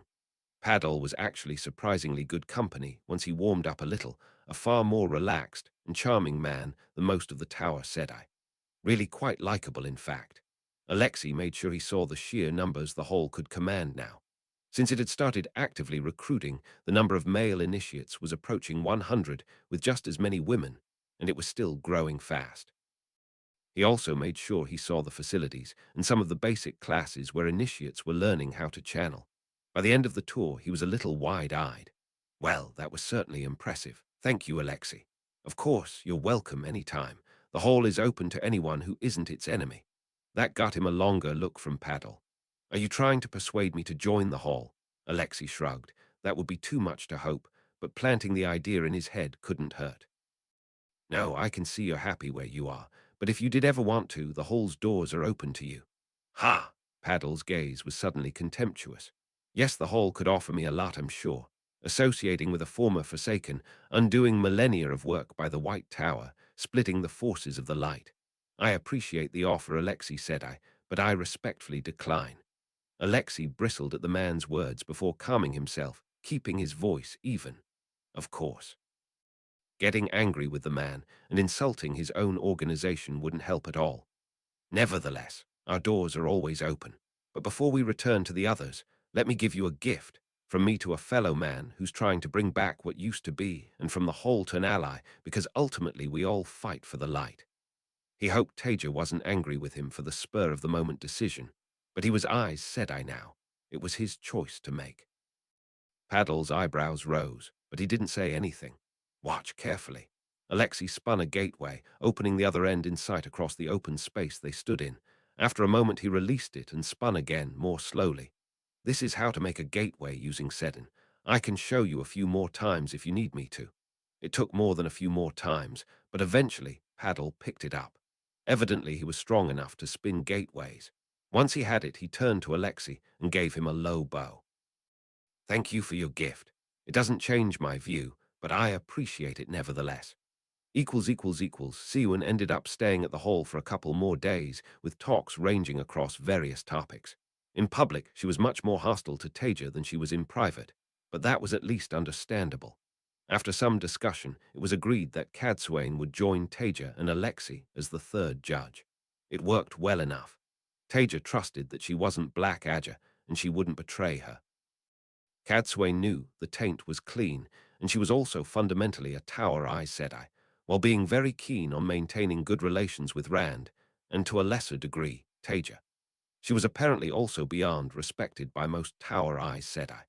A Grey Adja member named Jennet had been put forward as the defender for the captured Aes Sedai. Taija couldn't say she really cared who did it, but it was still a relief that someone was actually willing. Chapter 126, Trials and Tribulations. Chapter text, Chapter Exiv, Trials and Tribulations. A week passed, and the day that Taija had agreed with Siwon for the trial came. Of course, they'd agreed behind closed doors. Taija couldn't be seen to be letting Siwon dictate when those things happened, and Siwon couldn't be seen to just be accepting them happening. Taija had arranged for a large audience. She wanted justice to be done, but she also wanted it to be seen to be done. Representatives of several borderland noble houses were there, no doubt ready to report back to their monarchs, as was Queen Morghese of all people. Morghese was quite a surprise, actually.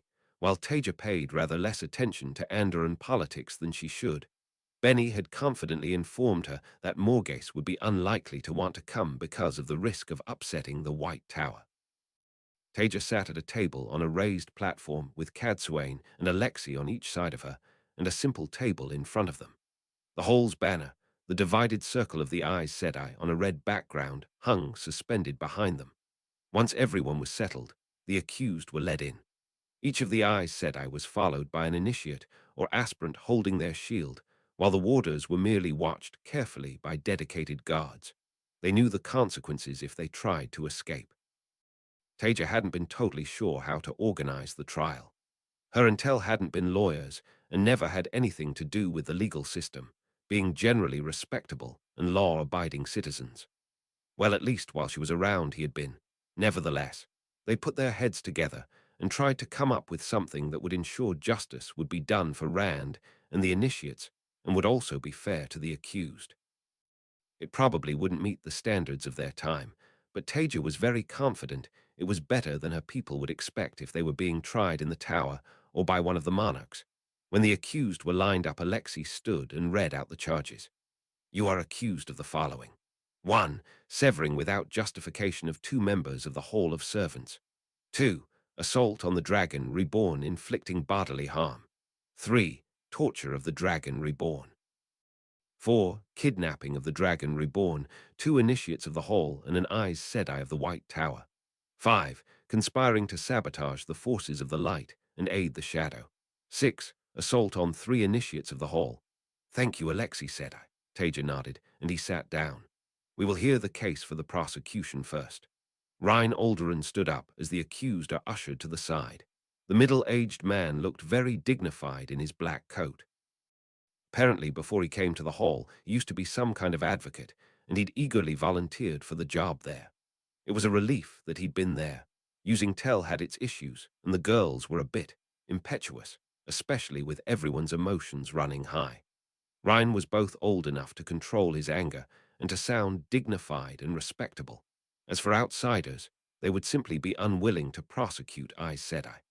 Ryan started to lay out the pattern of events that took place in Kerhian, starting with the outreach missions and the work the Hall did to help the place, before going on to Rand's betrayal, the battle in the palace, its aftermath with the severing of Eben and Noryuan, and then the Aes Sedai's flight with their captives. Throughout, he was stern and composed, but with an undercurrent of anger running through his words. Rand was summoned as the first witness to give his own account of events. Then Eben and Noryuan, both looking like pale ghosts of the men they were. Dark rings under their eyes and emptiness in their voices.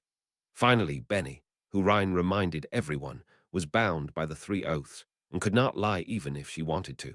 She confirmed the parts of their testimony that she was aware of, using simple and to-the-point language to make it clear that she was twisting nothing. One of the accused Aes Sedai started to shout at her that she was a traitor until someone spun air into a gag. Then it was Janet's turn. She stood and launched into her own case. I will be making a number of submissions here. Firstly, and most importantly, I deny the legitimacy of this trial. It is not convened under any recognized law. Legally speaking, the defendants were simply kidnapped by bandits, with many of their sisters, warders, and guards murdered.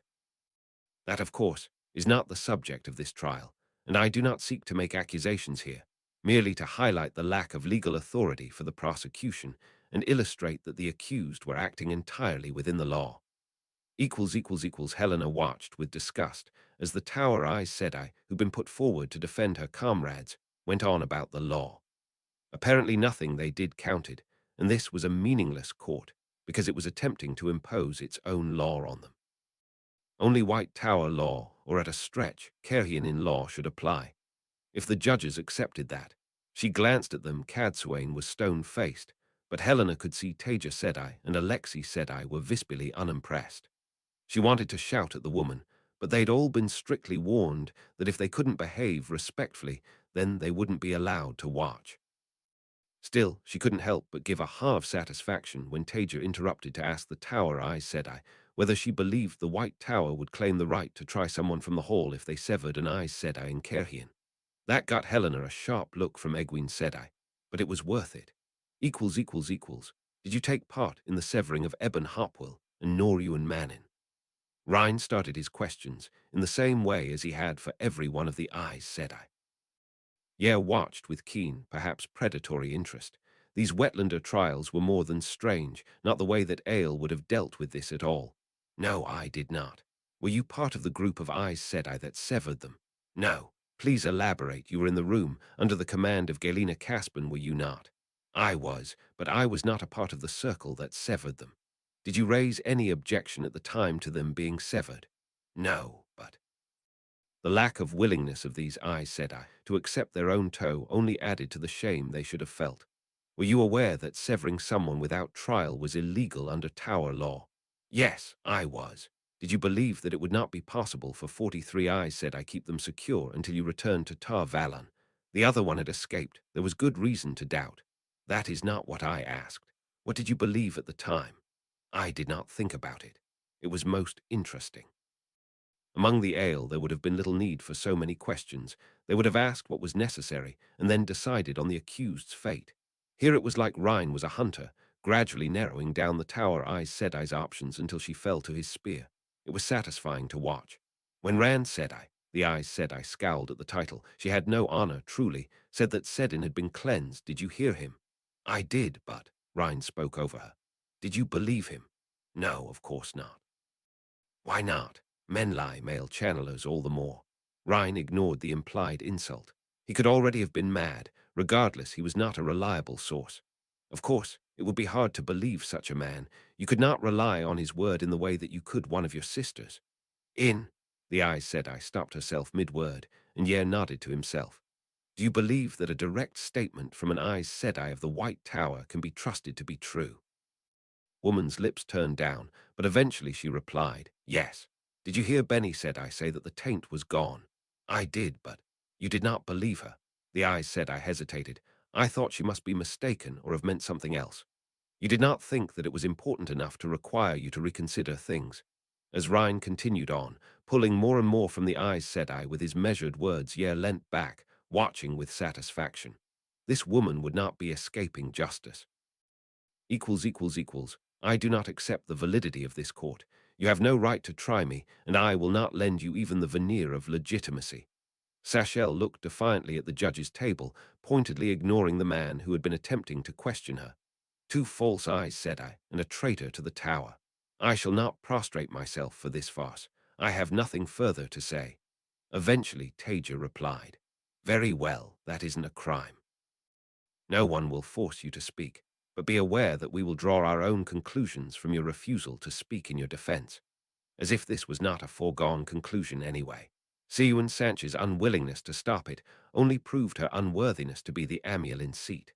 Mazrim Tame resisted the urge to groan as another Aes Sedai stepped forward to testify. Why was this farce continuing for so long? He knew what the answer would be. Politics would come to the fore. Would be declarations of apologies, a slap on the wrist, and then nothing would change. Weakness ran through the foundations of the hall. He had nothing good to say about the White Tower, but even he could admit that they were strong and did not bend easily, and that protected them from facing the consequences of their own actions. Were you part of the group of Aes Sedai that severed them? In the sense that I was a member of the embassy sent by the amiel in seat, yes.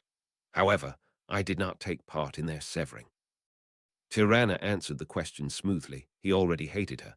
Did you offer any protest against them being severed? Yes, I informed Katarine Olruddin that it was against Tower law and told her that I would have no part in it. Why did you do that? Because it was against Tower law. Men are only to be gentled after trial in the White Tower. So if it was permitted by Tower law, you would have supported severing them there. Yes, of course. Was she stupid or just even more arrogant than the average Aes Sedai? What about the kidnapping of the dragon?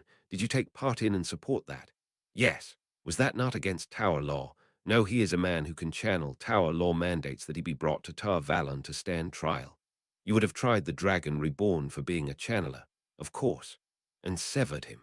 Well, I suppose, since he was the dragon reborn, he would not have been severed. That is the point of a trial, you understand. She had to be stupid. Even I said I would not try that line of argument as a defense. What about the beatings? Please, could you be more specific? The beatings administered to Randall Thor during his kidnapping. It was not a kidnapping, it was a lawful detention of a male channeler. I believe he was only beaten twice, and I did not take part in that. Tame tuned out her ridiculous excuses as he went back to thinking about the latest orders he had received. They presented him with something of a dilemma. Benny looked at Verin over the top of her cup of tea. A long but fascinating day. Verin was an interesting woman. Benny could never decide whether she was as scatter-brained she pretended to be, or just playing the game in the same way that she was. It really is interesting, is it not? The interplay between the ways of the Age of Legends and our own time. Who would have thought that we would have the opportunity to see such a thing? I have Tomas taking thorough notes. He really is very good at it. Yes, I consider myself lucky to have been given the opportunity to see it, although it is a pity to see so many sisters on trial by people who are not of the White Tower. Your Tomas does seem ever so useful. I sometimes think I should find myself a warder too. It was not that she disapproved of Taija's actions here, of course, but it was a pity that it had come to this because of those women's foolishness. Yes, I suppose it is. Sad that such foolishness is taking place with the last battle coming, all a bit of a waste, I suppose, but Reds will do what they do. Was she a dangerous woman, or a harmless eccentric? If Benny had to guess, she would say dangerous, and the fact that she was not sure made Verin all the more dangerous. If only she could be sure of Verin's true allegiance. Chapter 127, Judgment Day. Chapter text, chapter XCV, Judgment Day. Some days after the trial, Taija was walking through the grounds of the hall. Justice had been done. Everyone was smiling at the outcome, and it felt like a weight had been lifted off her shoulders now that it was over. Groups of initiates practiced their channeling, and Taija gave them a friendly but critical look as she passed, dispensing encouraging smiles as needed. They returned them with vacant smiles of their own. She saw Helena talking to Yer. Taija couldn't see his face, but Helena looked empty-eyed. She must have been struggling with what happened to Eben. Taija should go and talk to her, try to cheer her up. She turned towards them, but suddenly Tell came bouncing up next to her, grabbing her hand. "There's something I want to show you. You'll love it. Come on." He tugged on Taija's hand, pulling her away from them. After a moment, she let him lead her quickly towards one of the storage buildings. "What's in there?" "Why the hurry?" Taija laughed as she followed. They passed Irina, who smiled and waved at them, nothing changing in her eyes as she did so. "It's a surprise." He gave Taija a big grin and opened the door. "After you, sweetheart." Taija returned his grin and stepped inside. There was no light and it was hard to see, so she reached for Sedar to spin her own, but she ran straight into a wall. She was shielded. "Why? How?" Taija turned round to ask Tell as he spun his own light. "Don't worry, you'll see. Soon we can be sure we'll be together forever." His smile and his eyes were so full of love, it made her heart melt. "Look!" He gestured behind Taija. Now that there was light, she'd be able to see. Taija turned back round and they were there. Mirdral and initiates, all mirroring Tell's happy smile. His hand landed on her shoulder, giving it a squeeze as she started to count them. 89, 1011, 12. "We'll be together forever, sweetheart." 13. With a shriek, Taija sat up in bed, gasping for breath and grabbing at Sedar, drawing as much of it as she could. A moment later, Tell stirred next to her, opening his eyes and blearily asking, "What's wrong?" It took a moment for Taija's mind to catch up, to force herself to say, "Nothing, sorry. It was just a bad dream. Don't worry about it. Go back to sleep." She wasn't sure he even fully woke up. He mumbled something and draped a comforting arm over her, but already seemed to be fast asleep. Taija lay there in the dark for some time afterwards, trying to force her muscles to relax and calm her racing heart enough to get back to sleep. Helena clutched onto her coat, fighting to keep her temper under control. She wanted to embrace Sedar and wipe the smug look off Janet's face. She wanted to beat her until she cried for mercy, and then beat her some more. "So you killed Galena," said I, without any attempt at warning her, and without being attacked yourself. Eben looked like a wreck, just like he had ever since. She refused to think about it. She had some ideas for how to help him, but that was for after the trial. She had shielded Rand Sedai. She attacked first. "Did you know it was her?" She was an Aes Sedai. She was looking at him, and Benny Sedai was clearly hostile to her. "So you did not know it was her?" "Aye. You started the battle with an unprovoked attack on Galena Sedai." "I didn't." At that point, Taija Sedai interrupted. "Janet said I had Galena shielded Rand." "I do not know. I was not there," came the smooth response. Taija said I sighed. "Benny said you were there." "Yes, she had." Taija said I nodded and sat back, meeting Janet's eyes. "Very well. Continue." Janet continued to harangue Eben for a bit longer before informing the room she had no further questions. At least none of the judges seemed impressed. Taija and Alexei said I looked furious, while Cadswain said I was as impassive as ever, although Helena was sure she saw a slight tightening around the woman's eyes. Mazrim Tame watched Rhine questioning another of the Aes Sedai. The man was a rather better advocate than Channeler, and Tame had to admit to a certain amount of pleasure as he skewered the Aes Sedai, pinning them down into straight answers. Not that it would make any difference, of course. Had Galena shielded the Lord Dragon? Galena said. The Aes Sedai emphasized the title. Rhine just gave a very slightly bow. "As you wish." Had Galena Sedai shielded the Lord Dragon? Yes. Had he given any provocation to her? Yes, he had. Let me be more precise. Had he given any provocation beyond being present, a male channeler, and calling himself an Aes Sedai? No. Were you aware of Galena Sedai's plans for the Lord Dragon? We were not exactly close. She did not share her secrets with me. Rhine smiled. Of course, but that is not what I asked. Were you aware that she planned to take him prisoner and take him to Tar Valon by force? Yes. However, that is not the point. The dragon must be tamed before he can go mad and break the world again. Do you not believe that the taint has been cleansed from Sedin? I do not. Well, it has been around for a long time. Have you heard Benny Sedai and Cadswain Sedai state it has been cleansed? Yes, I have. Yet you do not believe them. They could be mistaken. It seems odd that you would choose to disbelieve them like that. She did not respond, and he let that linger for a few seconds before continuing. Anyway, I wanted to ask you about the severing of Eben and Norion. Did you believe that they were a danger to you or to anyone else at that point? Of course, I did. Let me rephrase that. Did you believe that they would be able to do any harm while shielded?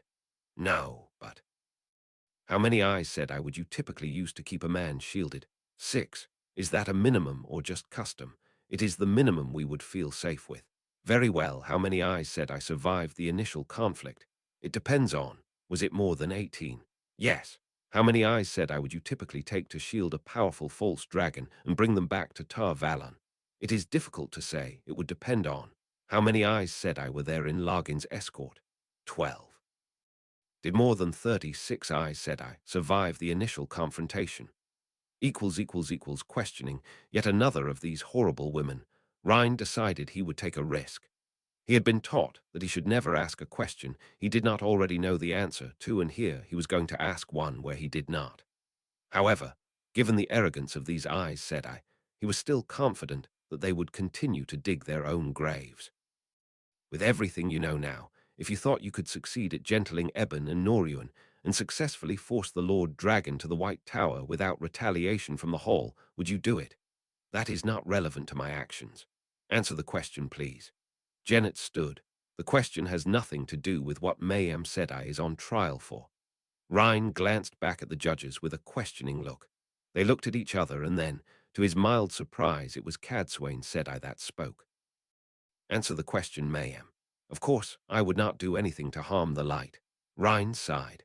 These Aes Sedai were too used to getting away with obfuscation. They still seemed to struggle with the fact that their evasions would not be permitted here.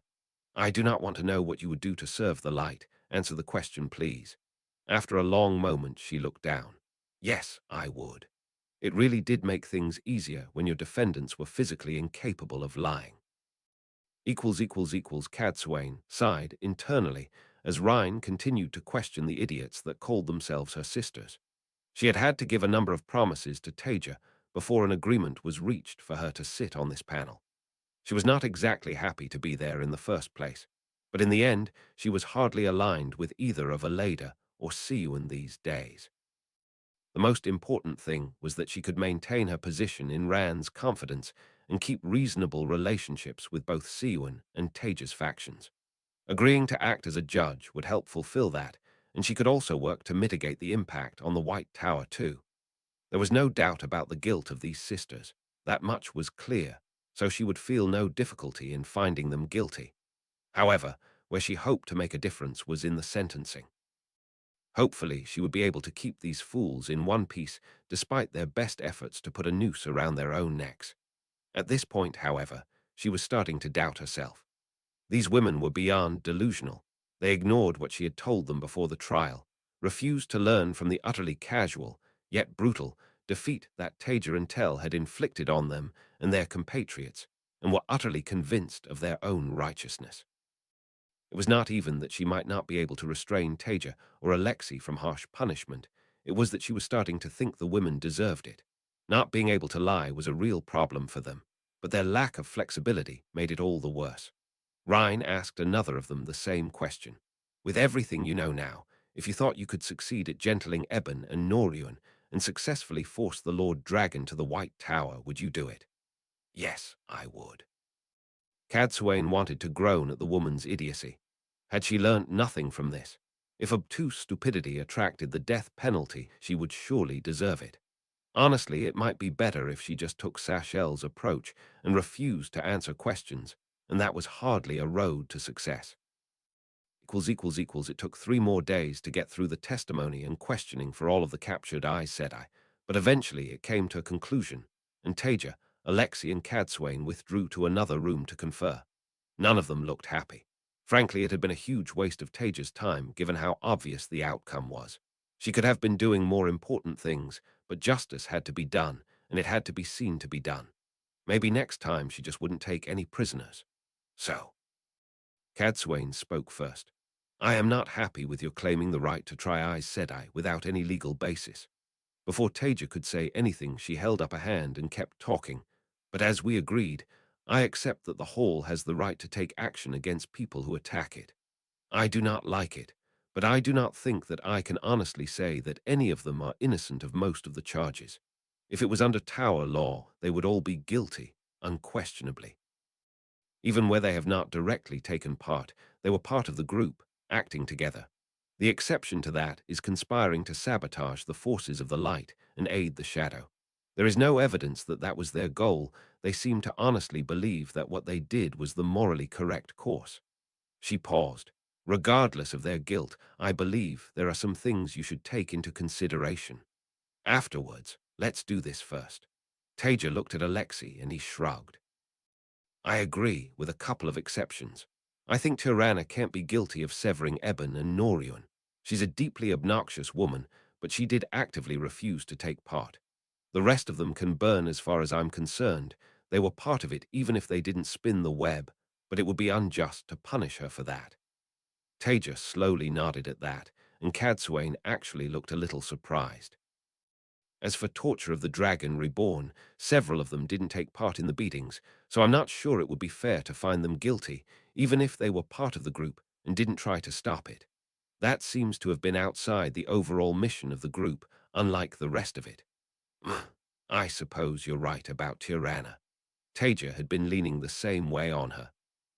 The woman was exactly the kind of Aes Sedai she hated, and seemed to be obsessed with legalisms to the point of madness, but she did protest against it. As for torturing the Dragon Reborn, well, I'm not sure I agree, Alexei. They were still part of the group, but ultimately I want this to be fair and above any criticism, so I can live with leaving that out since it wasn't part of their overall mission. For the ones who weren't involved. Taija took a breath. So we're agreed. Other than the few exceptions we've discussed, they're guilty of all charges other than conspiring to sabotage the forces of the light. She was tempted to press harder for that last charge. She was fairly sure that one would have stuck during the war and would have ended with them being lined up against a wall and shot. However, Tell had advised her not to push it because they didn't want the defendants being able to muddy the waters by claiming to have been led astray by the Black Adger. Although in hindsight Taija doubted that any of them would have had the mental flexibility to make that argument. After the other two had agreed, Taija continued. So on to sentencing. Alexei immediately spoke up, his face hard. Hang them, all of them. That would be idiotic. There are a number of factors that you should be considering. I shall. Alexei angrily cut Cadsuane off. Have you seen Eben and Norion, what they did to them? Alexei, let Cadsuane speak. We'll all have our say. Frankly, Taija was on Alexei's side. Those women could have doomed the whole world far too easily, but Cadsuane had behaved impeccably throughout this affair. As far as Taija was concerned, she'd earned a lot of credit for dealing with this so fairly and honestly, and she had the right to be heard. Thank you, Taija. As I was saying, A day later, the entire hall was assembled, and Taija was sat back on the podium with Cadsuane and Alexei on each side of her. Rows of black-coated initiates stared at the captured tower Aes Sedai, some blank-faced, others angry or hateful. Behind them, the banner of the Aes Sedai hung, dominating the backdrop, and a wooden post stood off to the side. Taija looked the prisoners over. It had taken a while to hash the matter out and come to an agreement, but eventually Cadsuane had accepted it, although Taija was sure she wasn't happy about it. Once everyone was lined up, Taija stood and spun a web to amplify her voice before looking over the captured Aes Sedai. There wasn't even a hint of sympathy in her eyes. They'd made their bed, and now they could lie in it. The prisoners stared back at her defiantly, unyielding. Mazrim Tame scowled. It had been somewhat enjoyable watching the Aes Sedai being skewered at their trial. If the man was not so pompously self-righteous, he would have liked to buy Rhine a drink after that. As it was, well, he would still keep an eye on him. He had performed a service for the men of the world. Still, the fun was over. Now was the time to see how the politics had worked out. What dirty deals had been done to once again excuse the suffering of male channelers at the hands of the White Tower. Taija began to speak.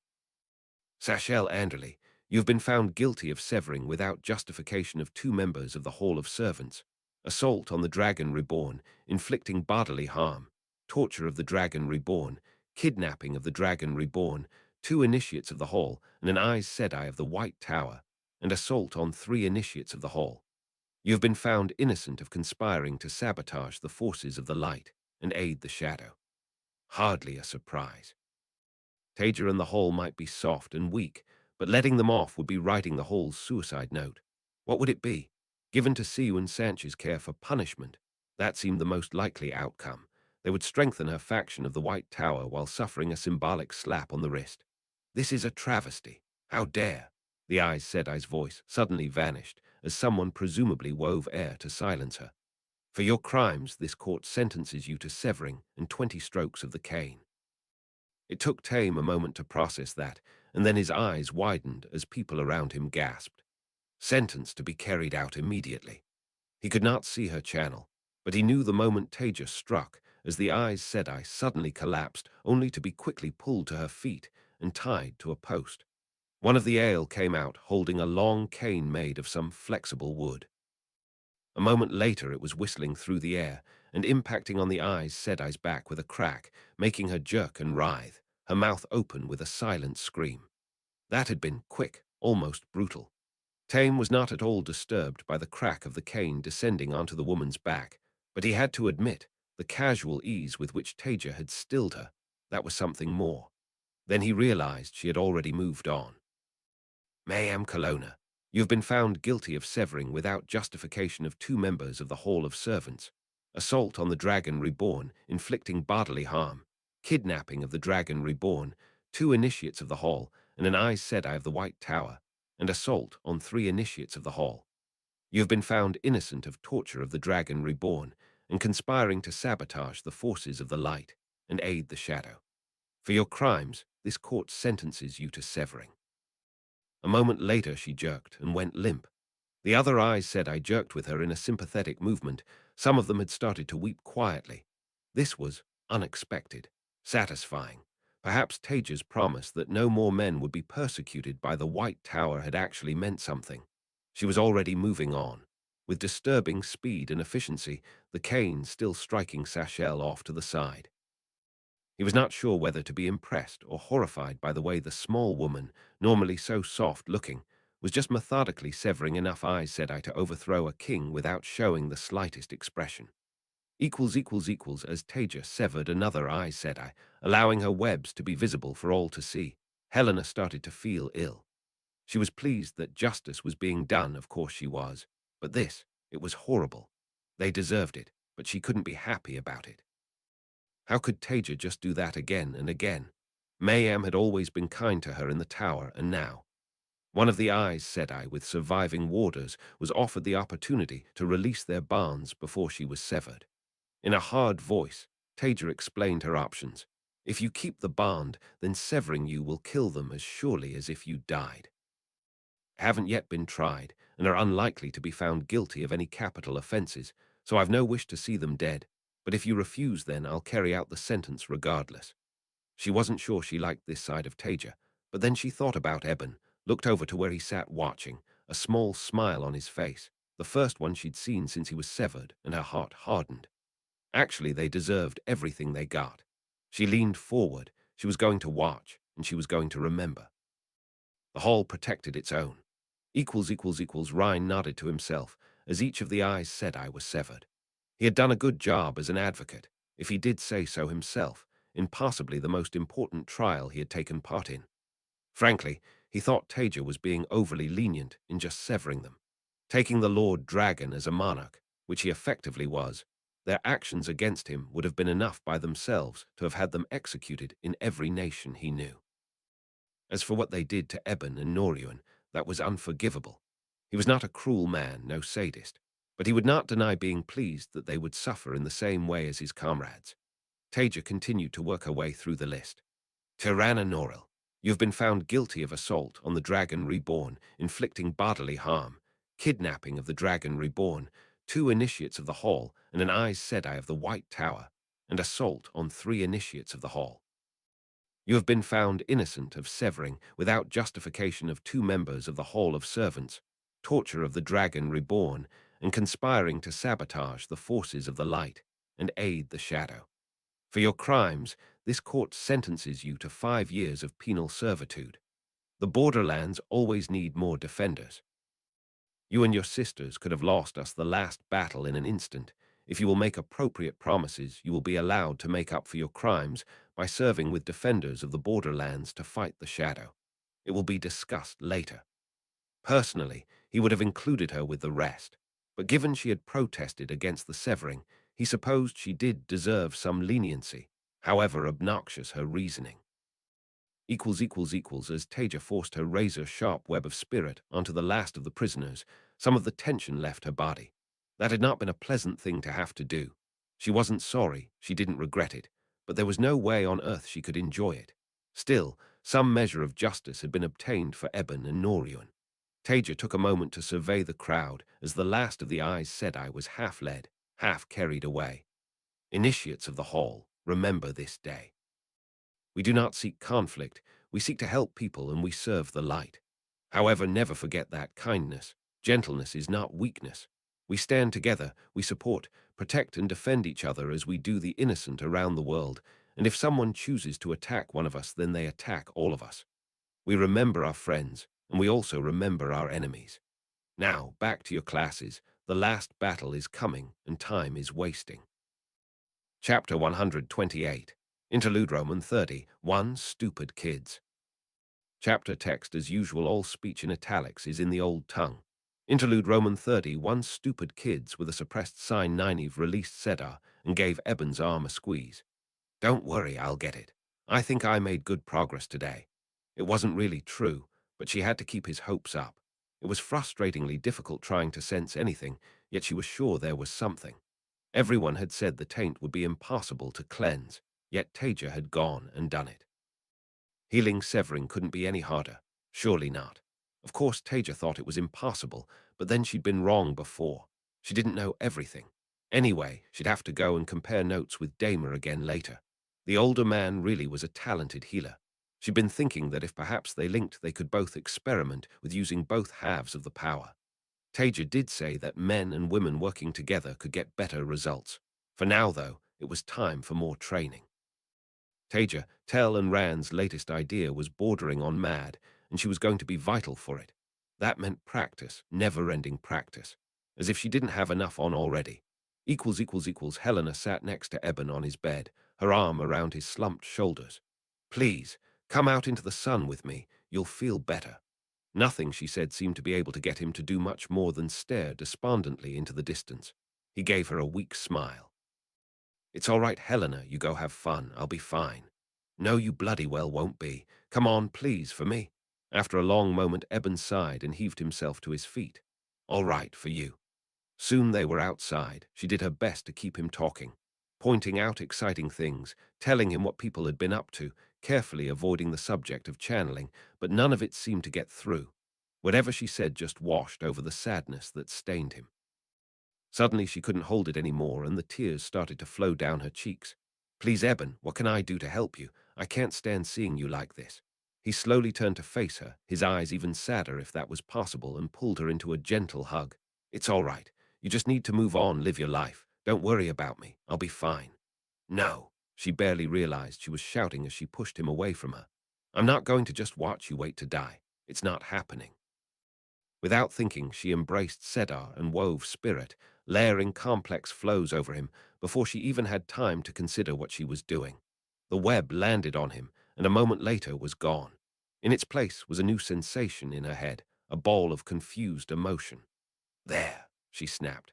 Now if you die, you'll take me with you, so you have to live. Mazrim Tame stood uncomfortably in front of the man he knew was Demandred. His face was blurred with some kind of weave, but that meant nothing. No one would dare impersonate him. No one else could know about these meetings. So what do you have to report, Tame? The Tower's Eyes said I attempted to kidnap Ulthor. He was not going to call him the dragon. Not here, not to this man.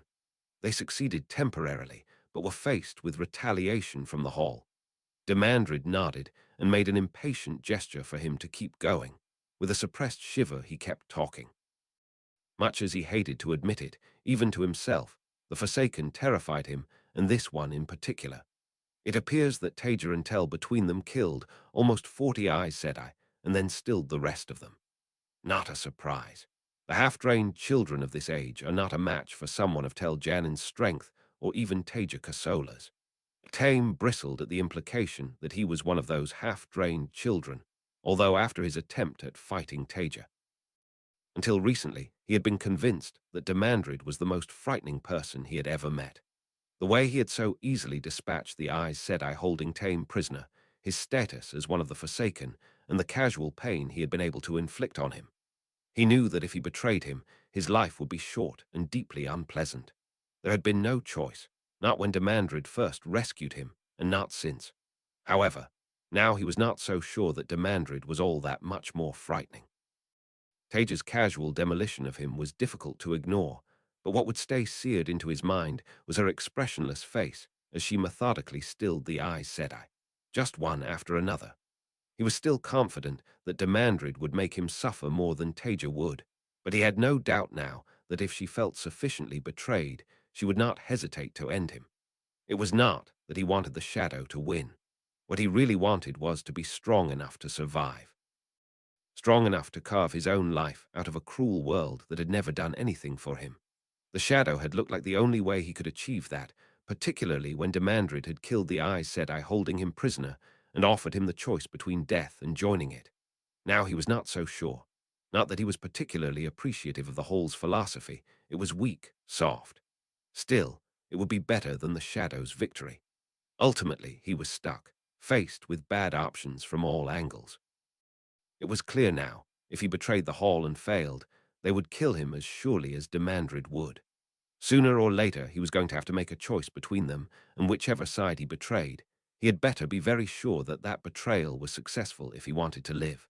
If he could keep that choice away for as long as possible, though, the world kept pushing him into impossible situations, and it was another thing he hated about it. So tell me, Tame, what defenses does the Hall have? They do not entrust their deepest secrets to me, but I believe they are strong. I am fairly sure that they have several sangreal as well as a number of angreal between them, although I do not know how they obtained them, other than the obvious with Kalendor.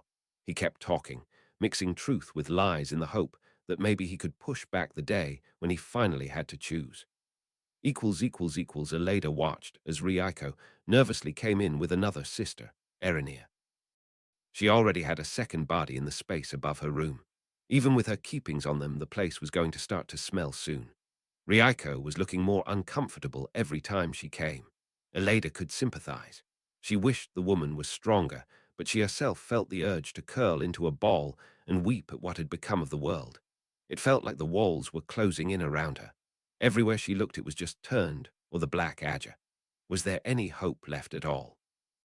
Should she just open her own veins before they decided it was time for her to join them? No, she could not think like that. Erinir looked almost as nervous as Rieko, almost as nervous as Elada felt at this point, not that she would show it. Thank you for coming, daughter. She still had not found a better way to keep the oath rod hidden on her, so she was subjected once more to an undignified fumble underneath her skirts. Like with the previous two, Erinir's eyes widened at the sight, and further still when Elada embraced Sedar. I swear to speak no word that is untrue. She stopped channeling, but held the power, ready to shield Erinir if she needed to. I am not a dark friend. I support the light and will never turn against it. Erinir glanced at the two of them, and then, to Elada's great relief, reached out to take the oath rod without being prompted. Elada provided the thread of spirit, and she too spoke the words before confirming her support for the light. Elada felt like slumping in her chair. She wanted to weep with relief. Thank the light. They were not alone. Thank you, daughter. She fought to keep her voice steady. These women needed a leader, not the quivering wreck she was turning into on the inside. She must hold herself together for them. Now this is our situation, and this is what we need to do. The tower is lost. But if we can gather enough loyal sisters we can break free, then we can act and start to purge this infestation from the tower. She did not tell them her thoughts on what they would do after that. Who knew how they would react, but she had been doing her own thinking. The only sensible move would be to go to Siu and Sanch. Regardless of what the woman had or had not done before Elada had deposed her, she now led the largest group of light-aligned Aes Sedai, the only ones who could oppose those who had taken over the tower. To think Elada had originally thought her a dark friend. Madness. The White Tower needed to be whole, it needed to be united, under the light, ready for the last battle. Elada had thought that that would be her role, to lead the tower. What hubris. Her ultimate loyalty was to the light, and to the White Tower, of course. To her they were almost synonymous. If that meant submitting herself to Siu and Sanch's mercies, scant as they might be, in order to heal the split in the tower, then so be it. Hopefully, the other Amulin would understand the importance of them working together to limit any punishment she imposed. If not, well, Aleda would hopefully still have struck a blow against the shadow. Now that she finally had Taija alone, it was time for Nynaeve to see if her suspicions were correct. Taija, why are you sharing Tel's bed again?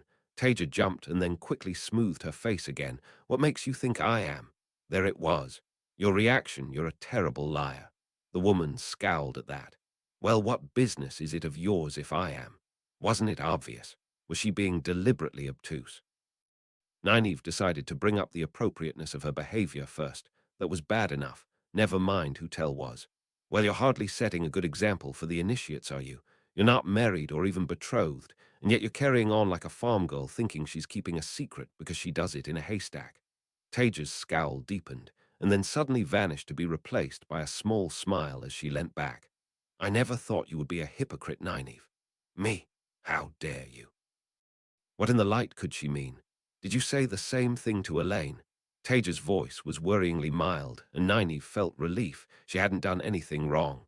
Why, of course I did. The way she carries on with Matt, I don't know what people would think. A princess, too. Nynaeve wasn't sure if that made bad behavior worse or just expected. Elaine was probably Nynaeve's favorite noble if she had to pick, but it wasn't like she had a high opinion of those classes, never working an honest day in their lives and thinking they were better than others just because of who their parents were. Actually, perhaps Taija's views had been rubbing off on her more than she'd thought. What did she say? Nynaeve winced slightly. She told me to, I quote, go suck rocks and stop thrusting my cock into her business. She stumbled slightly over the pronunciation. I'm not even sure what the last bit means. Probably for the best, Taija muttered. So then you left her alone. Anyway, that's not why I called you a hypocrite. Outrage flared again in Nynaeve. Exactly, what makes you think you can call me that? I'm no hypocrite. Oh, so you and Lang got married without even inviting me to the wedding. That's hurtful. No, we're not married, but... So you're sleeping together without being married, that seems. Who says we're sleeping together? Your reaction, for one. Light damn her, the woman shouldn't be smiling. This conversation was about her behavior. Well, it's different.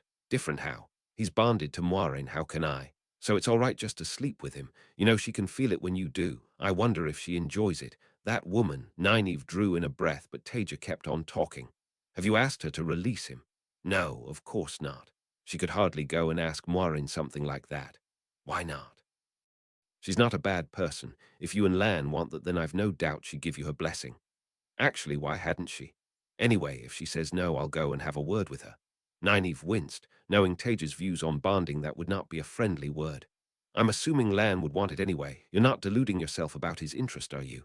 No, I bloody well am not. How dare you? Oh, good, I didn't think so, but affairs of the heart can be difficult. I understand how it is. Anyway, get her to release him, and then I'll marry the two of you myself. Nynaeve felt the conversation was getting away from her. This was meant to be about Taija's behavior, and she hadn't even brought up Tel's past. Yet her curiosity wouldn't let her keep quiet. You can do that. I'm the first among servants. I can do whatever I want. Taija hesitated at Nynaeve's raised eyebrows. Fine, I don't actually know. Tel would know, though. Nynaeve could see the moment Taija realized she made a mistake mentioning Tel. Aha! She couldn't keep turning the conversation round forever. Unfortunately, at that moment, Taija made a show of glancing at her bare wrist. Nynaeve really wasn't sure why.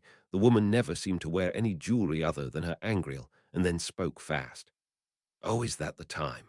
I'm terribly sorry, but I need to go. I have a class to teach. Let me know if you need me to have a word with Moiraine. She might be able to marry you as well. I said I seem to think they can do anything nowadays. Before Nynaeve could respond, Taija was already heading out the door at speed, leaving a slightly dazed silence in her wake. Helena tried not to tremble as Taija said. I looked at her, utterly unsmiling from behind her desk. So, to be clear, you bonded him without his consent because you thought it might make him feel better. He was just wasting away and dying. I wanted him to live. Helena wasn't going to quail under that furious stare, she wasn't. It reminded her of how Taija said I had looked when she'd severed those Aes Sedai. Despite herself, she shuddered. So you raped his mind. Do you even realize what you've done? Taija Sedai slammed her hand down onto the desk with a crack, and Helena jumped. She needed to be strong for Eben. Taija Sedai rose to her feet, thunder in her eyes, until Sedai laid a hand on her shoulder. They didn't exchange any words, but Taija Sedai took a deep breath and looked a little calmer before she spoke again. If I thought you truly understood what you did, I'd throw you out of the hall this minute. As it is, you'll release him immediately, and then we'll discuss your punishment. No. Helena hardly believed her courage at saying that one word to the terrifying woman. No. Taija Sedai's voice was dangerously flat.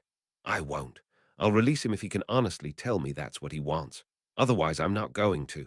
I'll take whatever punishment you assign me. I can wait until I'm an aspirant. I'm already an adult. Barely. Tell Sedai muttered to Helena's great annoyance, although the word seemed to calm Taija Sedai slightly. If you think this is about you not being an aspirant, then you're even stupider than your actions suggest. You just forced yourself on him, on his mind. If you were an aspirant, I would be even angrier than I am, and believe me, Helena, I am very fucking angry.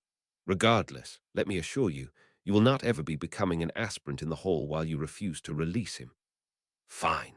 Then I won't become an aspirant. I'm not going to just let him die. If he wants me to let him go, I will. Otherwise, I'll take my punishment and consider it part of my service. Don't try to quote things from your lessons at me, girl. This goes far beyond anything you've been taught. Taija Sedai glanced behind her. Tell, fetch Eben. Let's see what he has to say. A minute later, Tell Sedai returned with Eben in tow. Of course, Helena could feel him coming. She could have pointed to him wherever he was now. When he came in, the anger vanished from Taija Sedai's face, and her voice became soft. Eben, I'm sorry you've been put in this situation. Helena has said she'll release you if you tell her you want it. Please, could you tell her that, and then we'll see what we can do for you. Eben looked at her, and she tried to communicate through her eyes, and through their new bond, how much she didn't want him to say that, how important it was that he lived. After a long moment, he shrugged and looked down. It's okay, Helena. You can release me. Ha! You didn't say you wanted me to, Eben. I don't want you to die. You need to live, and I'm going to help you do that. I'll release the bond if you ask, of course I will, but only if you honestly tell me you want me to, and I'll know if you're lying.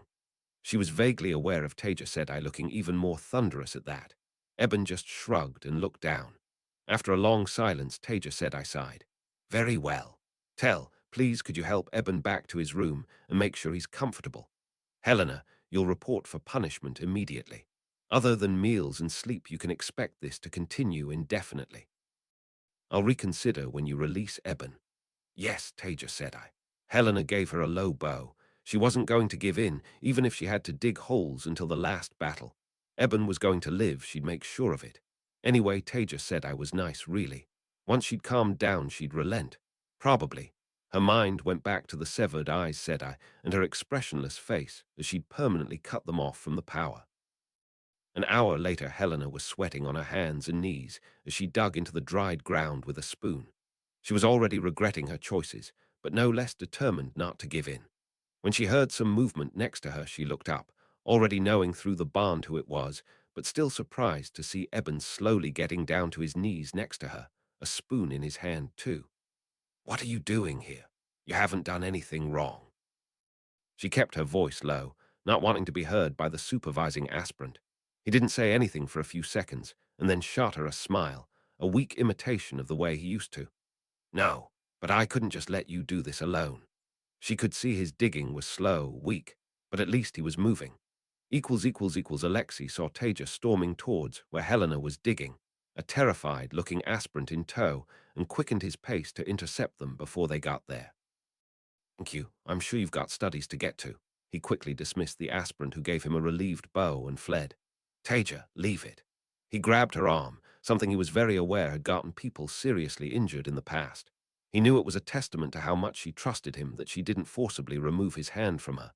Still, she gave him a very unimpressed, angry look, so he hurriedly continued. I know you're angry and you've got every right to be, but Eben is choosing to be there. I agree it's taking away from Helena's punishment, but it has got Eben out of his room. He emphasized every word. Nothing else has worked, and now he's actually doing something. Frankly, that's more important right now, and if you weren't so upset to the point that you're not thinking straight, you'd agree. He held his breath as Taija processed his words. With her temper where it was, she might just explode at that, but to his relief she relaxed slightly instead. Fine, you're right. I don't like it, but you're right. Thank you. With those curt words, she whirled on her heel and stalked off. Chapter 129. A Time of Vengeance. Chapter text chapter XCVI. A Time of Vengeance. Taija watched as the severed Aes Sedai stumbled through the gateway to Siuan's village under the eyes of several of her Aes Sedai. She hadn't been at all happy with the verdict, although there wasn't much she could do to complain with Cadsuane having agreed to it. Siuan had given Taija a truly dirty look when she'd suggested that she take the severed Aes Sedai. As far as Taija could tell, she and others from her faction had an almost visceral reaction to them, but clearly she'd felt she had no choice because she'd made only perfunctory protests. Taija was going to have to do something nice for her to make up for this, at least if she didn't want to sour the détente that had grown between the two of them. She'd have to think about what. For now, there were more urgent things to worry about. That evening, Taija looked over the assignments for the upcoming operation, carefully checking that everything was as it should be. It was. Almost everything. She hovered over the list of dedicated warriors who'd be guarding Alexei and the others, and then with a grin she scratched out one of the names and replaced it with Melon's. His awkward obliviousness about her interest in him was a constant source of amusement, and she wasn't above making sure that the dedicated maiden was assigned to the places he'd be as often as possible. It would be good for him to get laid anyway, so in a way she was doing this for his own good. Job done, Taija spun a gateway to Tell's room, sounding the chime that politely let him know she was coming. Time for, what did Elaine say Matt called it? A dance and a cuddle. The next day saw Taija riding into Tar Valon, Rand, and Tell at her side. Obviously, all of them had various inverted webs on them, changing their appearance and concealing their abilities. She'd thought she'd escaped having to ride horses once she was able to work openly, but such was life. For today, they were just going to install themselves in an inn. It was tomorrow that things would get interesting. At sunrise, the three of them met in an alley behind the inn. Disguised this time as servants in the livery of the White Tower, they all had things to carry, so they looked busy. Underneath the illusions, the three of them were dressed in faded colors, their faces covered other than their eyes. Taija had thought about bringing more people, but frankly, none of the aspirants in the hall were fast enough or good enough fighters. Yeah, might be a good fighter, but he wasn't strong enough to spin gateways. At least not yet, and Taija couldn't risk him getting separated and stuck. As for the girls and Alexei, she was already putting too many eggs in one basket. There needed to be some real Aes Sedai left alive if this all went wrong. It was easy enough to get into the tower. They just walked in like so many other servants. Who would dare try to break into the greatest channeling organization in the world after all? Taija would rather have done this at night, but it might have been harder to just walk in, and without the equipment from her time, the chaos of night fighting could work against them as easily as it could work for them. When they reached the main courtyard, Taija and Tell split from Rand with a muttered, "Good luck." He headed towards the tower proper. They headed downwards, taking a wide ramp into the extensive underground sections. Taija hadn't seen many people at this early hour of the morning, but what she did see contributed to a general miasma of wrongness that hung over the tower. Servants scurried around with their heads down. The couple of Aes Sedai that went by had dead looks in their eyes. Taija hadn't doubted what Benny had told her, but being there was very much bringing it to life. In her head, she was counting down the time as they went deeper into the bowels of the tower. Benny gave her very precise directions, and all she could do was hope that she got them right. While they walked, Taija tentatively extended ultrafine flows of spirit in front of her, probing for any ward that she might accidentally trip. She was going to need to time this carefully. Rand worked his way into the tower and started climbing what felt like endless stairs. Unlike Taija, until he didn't have any particular destination in mind beyond getting to the core of the tower, but he too was mentally counting down the seconds.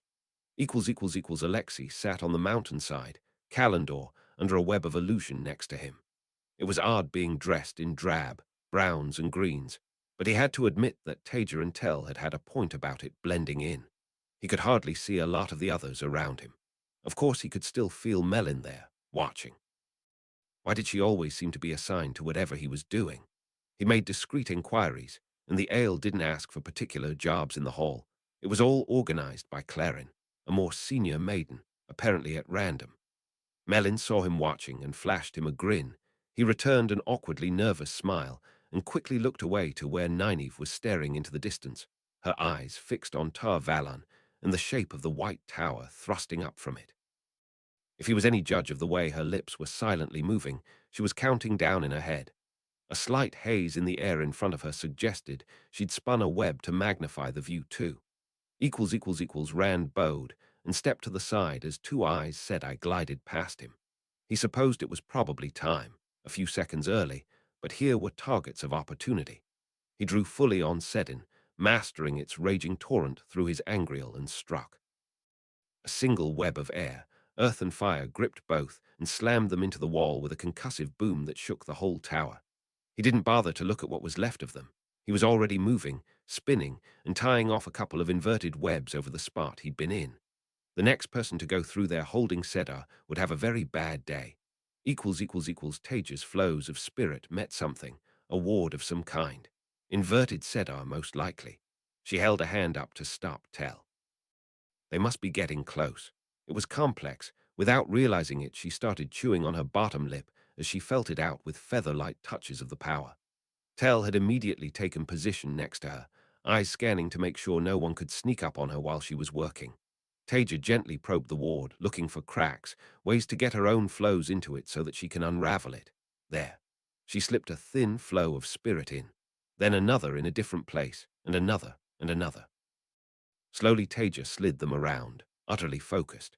If she could find the knot holding it together, it took another minute or so of concentration. Luckily, not many people seemed to come down that corridor, but she found it. Now, if she could just get her hooks into the web Taija-shaped spirit carefully and bound it around the knot before gently flexing into it. For a second the knot wavered, seeming to fade, and then it suddenly burst under her pressure. Shit. Nothing happened, but that doesn't mean anything. Taija looked at Tell. I think I fucked that. We need to move. He gave her a sharp nod, already accelerating. They both respun disguises. Taking on the appearance of Aes Sedai, Benny said should be in the tower. It might make people hesitate for a moment. Messana had gotten up from her reading when she felt the tower shake. An earthquake, perhaps. She was wondering whether she should go and investigate when, with a clamor of bells in her head, her alarm wards went off. Someone was trying to get to the storerooms, and based on the tone of the bells she could hear, had brought down the wards rather than being caught in them. The hall. It had to be. A strike force of true Aes Sedai. She still wasn't sure she believed what Semirage had said after the cleansing, but if it was Lightbringers in the tower, that wasn't something she wanted to play with. Taija Kosola would be bad enough, but she could take her. Those, nope. Well, except for the fact that the idiots had decided to attack her right here in her center of power. With a web of air, she pulled open the door to her room and started to bark commands to the two turned Aes Sedai waiting outside it. She needed information, and she needed to mobilize the tower against these people, at least enough to slow them down until she could intervene. As the two Aes Sedai scurried off, she allowed herself a little smile. Perhaps she could rid the world of this infestation of second-age do-gooders, if that was what they really were, once and for all. She carefully unspun the inverted web on her desk and then slid open one of the drawers. After a brief moment of contemplation, she pulled out a fluted white wand, about the length of her forearm. In fact, this would be far too easy. Aleda sat at her desk, rubbing at her eyes. She had barely slept at all. When Rieko missed their meeting last night, she had almost panicked. There were no doubt innocent reasons why she might not have come, but deep down she knew the truth. Rieko had been taken. That meant that sooner or later she would talk. That was no judgment on poor Rieko, just a statement of fact. Sooner or later everyone broke. When she did, Aleda's joke of a reign would be over, to be replaced by another empty-eyed puppet, this one wearing her body. The question was what to do. She would no doubt be stopped if she tried to leave. She could not take on the entire tower by herself, but light damn her, she was not going to just sit there and wait quietly to go into the night. Should she try and escape and find Siwan? Should she go to rescue Rieko? What about Erenia? These thoughts kept on playing over and over in her head, circling back and forth until they were broken when someone started to hammer on her door. This was it. Her stomach twisted. They had come for her. They would not find her easy prey, though. She embraced Sedar and palmed a dagger. Enter. Her composure was almost broken when two young men flung themselves into her office, quickly closing the door behind them. Gaylord, Goyne, what in the light are you doing here? Heart-sinking, she realized she had forgotten about them, failed in another duty, leaving these two to become hostages for the Shadow. Mother, Elada, we are here to get you out of the tower. Gaylord spoke. There's something deeply wrong with this place. Treachery in the SH. Elada briefly considered telling them they did not know what they were talking about, denying the presence of the Shadow, or calling them out and using her name, bringing them back under her control. Then she cursed herself for a fool. Old habits died hard. Thank you. She stood, sheathing the dagger in her belt. We must be careful. Almost every hand is turned against us. However, before we leave, we must find Rieko and rescue her. She was not sure how, but she was not going to abandon her to that horrific fate. No, we need to get out while we can. There is no time. Suddenly the tower shook around them, and both boys blanched. She gave them a thin smile. I am the Amulin seat, and you will do as I command. We do not leave anybody behind. If anyone tries to stop us, Aes Sedai or not, you have my permission, no, my orders to kill them. Perhaps old habits died harder than she had thought. Even in the depths of the tower, Taija felt it shake. That would be Rand. Time to get a move on. She heard a group of tower guard coming running up the corridor behind her, armor clanking. When she turned to face them, they drew to a halt, and the leader slowly bowed. My apologies, Aes Sedai, but the Amulin's orders are that all sisters are to return to the surface level. We will. Taija didn't have time for an argument with him. She spun Sedar, and the corridor erupted into fire. As they broke into a jog, Tell gave her a wry look. Little bit harsh, don't you think? It was a boring conversation anyway. Erenia wove Sedar lightning fast, fire, air and water flinging Denora into the wall hard enough to crack her skull and setting her on fire at the same time. They weren't going to take her. Rieko had already disappeared. She was not going to be taken too. She would rather die. Joan cursed under her breath, filth that Erenia had never heard from an Aes Sedai before. Suddenly the woman was weaving, splitting her threads and battering at Erenia. She was forced back, not running, but definitely retreating as she wove her own attacks, trying to find a hole in Chone's defenses. This wasn't a fight she was going to win. Chone was far stronger than she was, but she needed to try. Nynaeve's mental countdown came to an end, and she drew a deep breath. It was time. From this distance, the tower looked as peaceful as ever, but she suspected it was anything but that on the inside. If it hadn't been stirred up like an ant heap already, what she was about to do certainly would deal with that. She focused her mind and drew fully on the men in her circle, particularly on Alexei and Kalendor. She didn't want to use Sedar for this. That might be detectable to people in the tower. However, with over 30 men's strength, and more importantly Kalendor, she hardly needed any Sedar. A glance behind her told her that the web of illusion was still concealing what would otherwise be a blinding glow from the sangreal. While she could hide the physical glow, with that much sedin flowing through her, inverting the webs or trying to conceal the draw from anyone who could sense the power was pointless, essentially impossible. That was why she was using sedin. Unless she was very unlucky, there would be no one in the White Tower able to detect what she was doing. She laid out a web of spirit over the distant city, feeling out the extensive anti-traveling wards covering it and the tower. No need for subtlety. She didn't care if anyone felt what she was doing. This was just a matter of speed and strength. Then, with a thought, she clenched that web of spirit into a fist, just like she'd practiced with Taija. There was so much sedin flowing through her web that even the hugely thick flows making up the wards were like gossamer before her will. She felt them shatter. Now anyone could travel in and out of the tower. There was no time to think about that, though.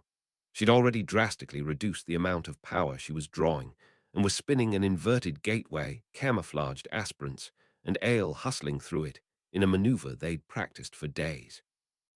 As Taija had said, she couldn't rely on no one knowing where she'd struck from when she'd essentially lit a beacon of sedin. So now it was time to move before any counterstrike could find her. As the tower shook around him again, Largin looked slowly up from his seat in the gardens. He could have sworn he could vaguely feel Sedin being channeled, a huge amount. Something that should have been impassable, especially here. Light, he missed it, even with the filth of the taint. He looked over at the novice, who was nervously watching him. She had no idea that he'd managed to obtain a knife recently, that he'd been keeping it close. When he was alone, he'd sometimes just hold it in his hands and look at it, thinking that maybe this was the way out he'd been looking for. He had one big reason to be thinking about the embrace of death, of course, but the more he saw of the tower, the more appealing it became, even ignoring the empty hole torn out of him by the Aes Sedai. He was an educated man, but that did not mean he knew much of the ways of the Aes Sedai. Those were not shared with outsiders. However, one thing had become clear. Since that booming voice and shouted accusations about Elada and the Forsaken had rung out across the tower, something had gone badly wrong. He could sense it. More and more Aes Sedai with something cold and dead behind their eyes. Puppets going on with their lives as normal. If he was not already a dead man, it would have terrified him. Suddenly an explosion blasted through the entrance to the garden, barely deflected around a shield, and an Aes Sedai came staggering backwards into the open space. He did not recognize her, but her assailant was familiar. A coldly confident woman, Chone Gories of the Grey Adger. He recognized her for two reasons. She had been in the circle that had gentled him when he first came to Tar Valon, and because she had that empty alien feeling in her eyes. The same feeling that so many of the Aes Sedai now had. He had had no love for the woman, but there was something deeply wrong with her now. Behind her stalked her warder, sword in hand, circling to get close to the other Aes Sedai. Largin could see Chone was the stronger as she advanced, confidently battering away attacks and flinging weaves at her opponent. The novice stood there stricken in terror, and of course everyone ignored him, a half-dead irrelevance. The other Aes Sedai glanced at the novice, barely deflecting a fireball, and screamed, "Run, Lores, you idiot." She's Black Adger. Had she just said that out loud? And Aes Sedai admitting, Chone just laughed, and suddenly the transfixed novice folded in two, blood welling from a huge gash across her stomach. Largin realized he was not going to be allowed to leave this garden alive, not after seeing that. Perhaps that was for the best. At least he would get to see an Aes Sedai die. One or the other. Sadly, probably not Chone. Her unnamed opponent was clearly on her last legs. They were drifting closer to him, a dead man already forgotten. No, he had never wanted this fate, who would, but he also did not want to simply fade into the night and be forgotten. They had said he was forsaken by the light when they gentled him, but he had never forsaken it in return. No, with a burst of speed he hadn't thought he was capable of any more, he heaved himself from his seat, flung himself at Chone, his little hidden knife dropping out of his sleeve into his hand. In a flash he was on her, his much larger body carrying hers to the ground, stabbing frantically. He barely heard her warder's scream of rage, did not even see the man's sword flash towards him. Chapter 130, The Unstained Tower, Broken, Part 1. Chapter text Chapter Exiva, The Unstained Tower, Broken, Part 1. Taija and Tel didn't meet anyone else until they were close to their first destination. Their two Aes Sedai stood guard in front of a doorway, Sedar filling them. Taija spun fire, overwhelming power shoved into it to force through any attempt at stopping her, and they both exploded into guttering torches.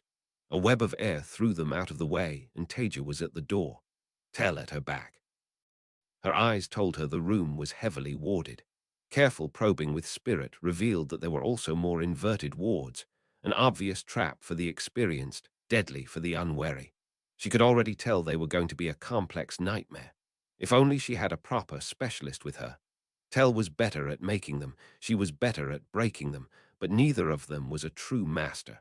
With a sigh, Taija focused. Tel would guard her back.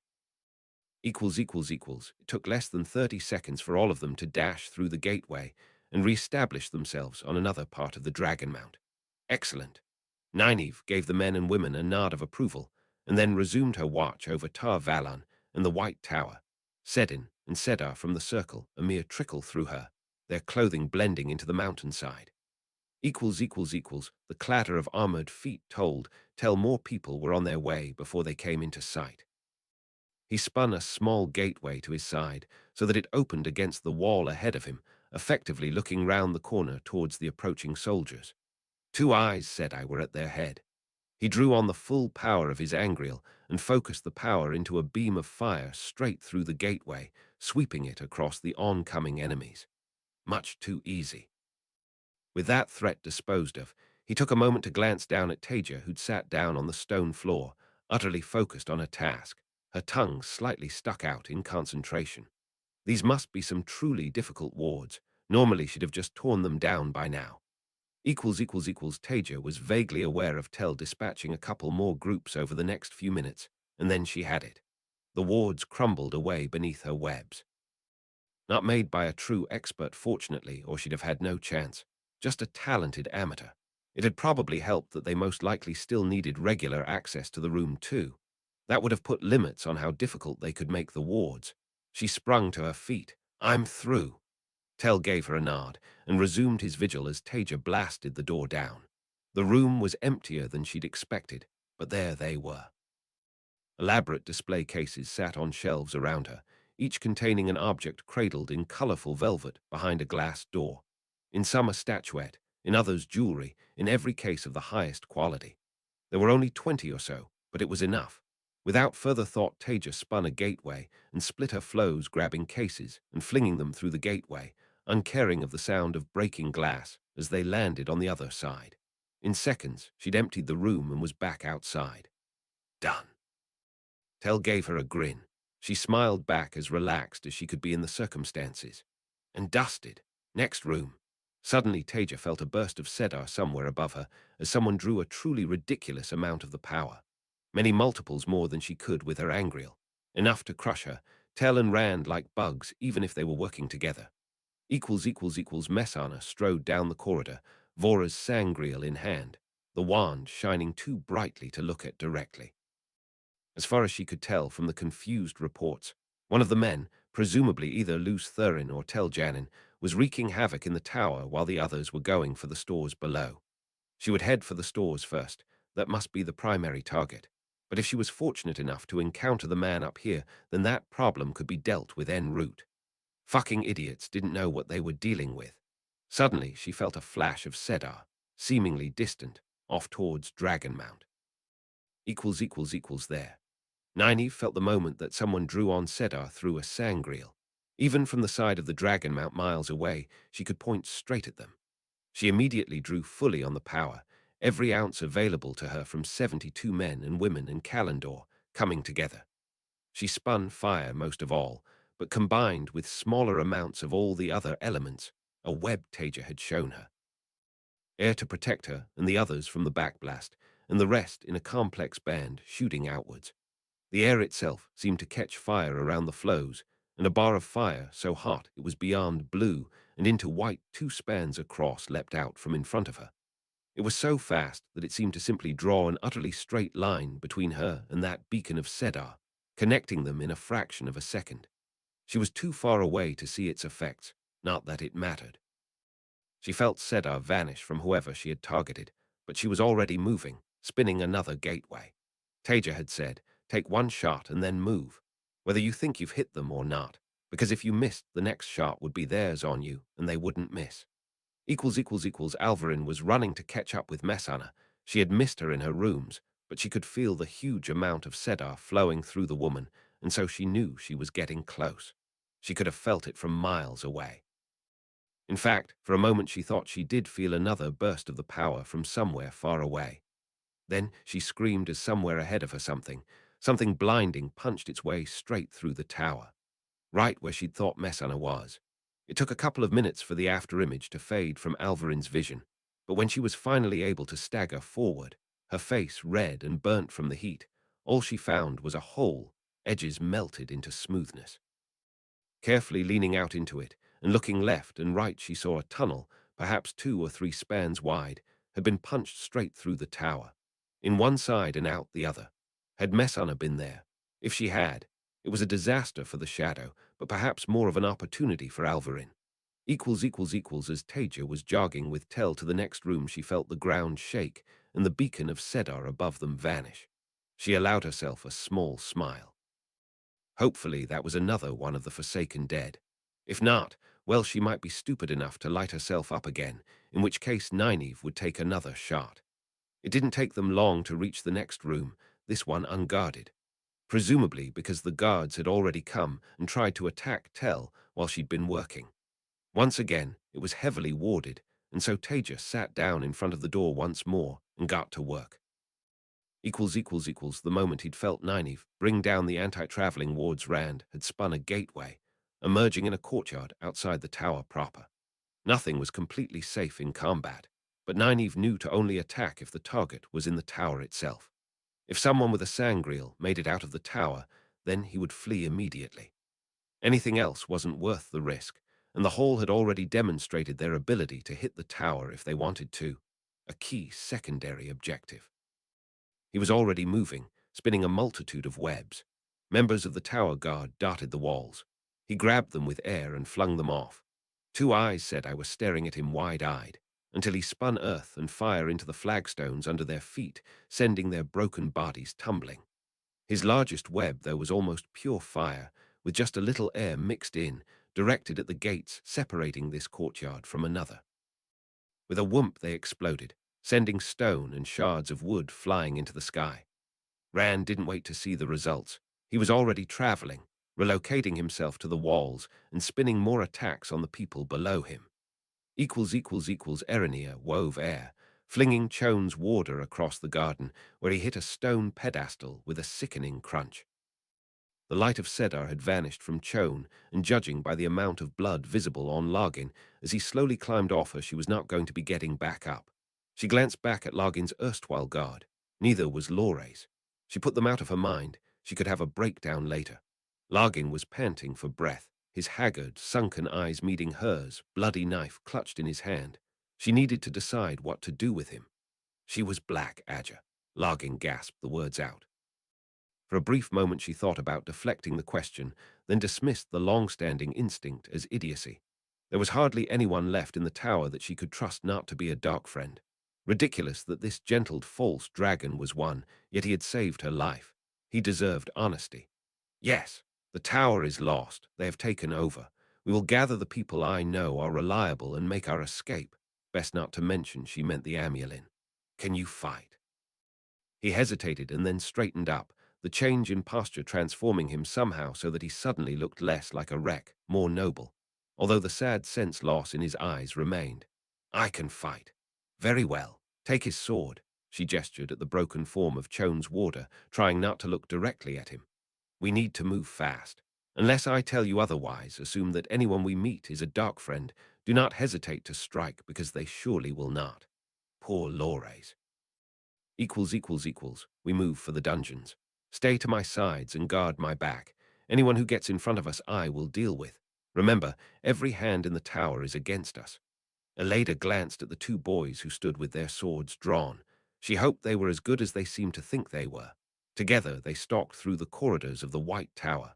Familiar tapestried stone passages, now the home of the enemy.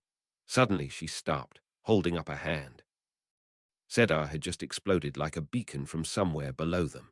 A sangreal. It must be. Had the Black Adja raided the stores? It would be logical, but why would they do it now? Was the tower under attack? Was that why it had shaken? She did not know, and regardless, there was nothing she could do against someone with a sangreal. No matter, they would just have to be careful. There was no point in staying where they were and waiting to die. She was about to continue stalking forward when she felt a brief flash of Sedar in the distance, followed immediately by a blinding light through one of the windows. Then, with a deafening crash, the whole tower seemed to rock. All three of them kept their balance, but it was a struggle not to stumble. What had that been? Both sources of Sedar were gone now. One thing was clear: the tower must truly be under attack. Had Siuan launched an attempt at taking it back? It did not matter. She would use any opportunity she could. The chaos might be to her advantage. Erenir and Largin crept through the tower, working their way up towards Elada's offices. She tried not to glance nervously back at him. At least he was no dark friend, but she was very conscious of his presence behind her and the sword he carried. How vulnerable she was to a false dragon who had every reason to hate Aes Sedai like her. A hammer blow of air descended on Rand. He spun a gateway, diving through it, and pulling lightning out of the sky straight into the circle of Aes Sedai that had emerged. A shield was pushed at him, and he sliced it before sending a stream of explosive darts of fire back after it. It seemed the White Tower was starting to bring together some proper opposition. Sooner or later, it would be time for him to leave, but his deadline hadn't arrived yet, and Taija and Tell would still need every eye drawn away from the tower's basements. He spun Sedin and flung out a web of thin red lines which sliced straight through a contingent of tower guard. The wards on the second room were even tougher than on the first. Taija could feel sweat trickling down her face as she carefully worked flows into the cracks in them. Tell was standing behind her, a silently steady and reassuring presence. He knew enough not to pace back and forth while she was doing this. Aleda's careful descent of the tower came to a halt when she reached what seemed to be a huge tunnel carved straight through the tower. What in the light could have caused that? She was so shocked, she almost missed a familiar woman in a white dress standing at the edge of it, the light of Sedar around her, and some kind of weave probing into the hole. Aleda or one of the boys must have made some noise, though, because before she could do anything, Alvarin smoothly turned to face them, her eyes widening slightly in surprise. Oddly, her face was red as if she had been burnt. "Mother, you should be in your rooms. It is too dangerous to be wandering around the tower." Alvarin's eyes took in the boys behind Aleda too. "Alvarin, I did not expect to see you here. I must know, what is going on? Is the tower under attack? It must be defended." Both women held Sedar right at their limits. "Yes, mother, it must be," Alvarin struck, some kind of weave of spirit and fire that Aleda did not recognize. Sadly predictable. They had both known this was coming as soon as they saw each other. She sliced Alvarin's weave and retaliated with her own. A shield to push into Alvarin's connection to Sedar and two weaves of air to batter her. Suddenly the air between them was filled with weaves as they both lashed out, trying to find holes in their opponent's defenses.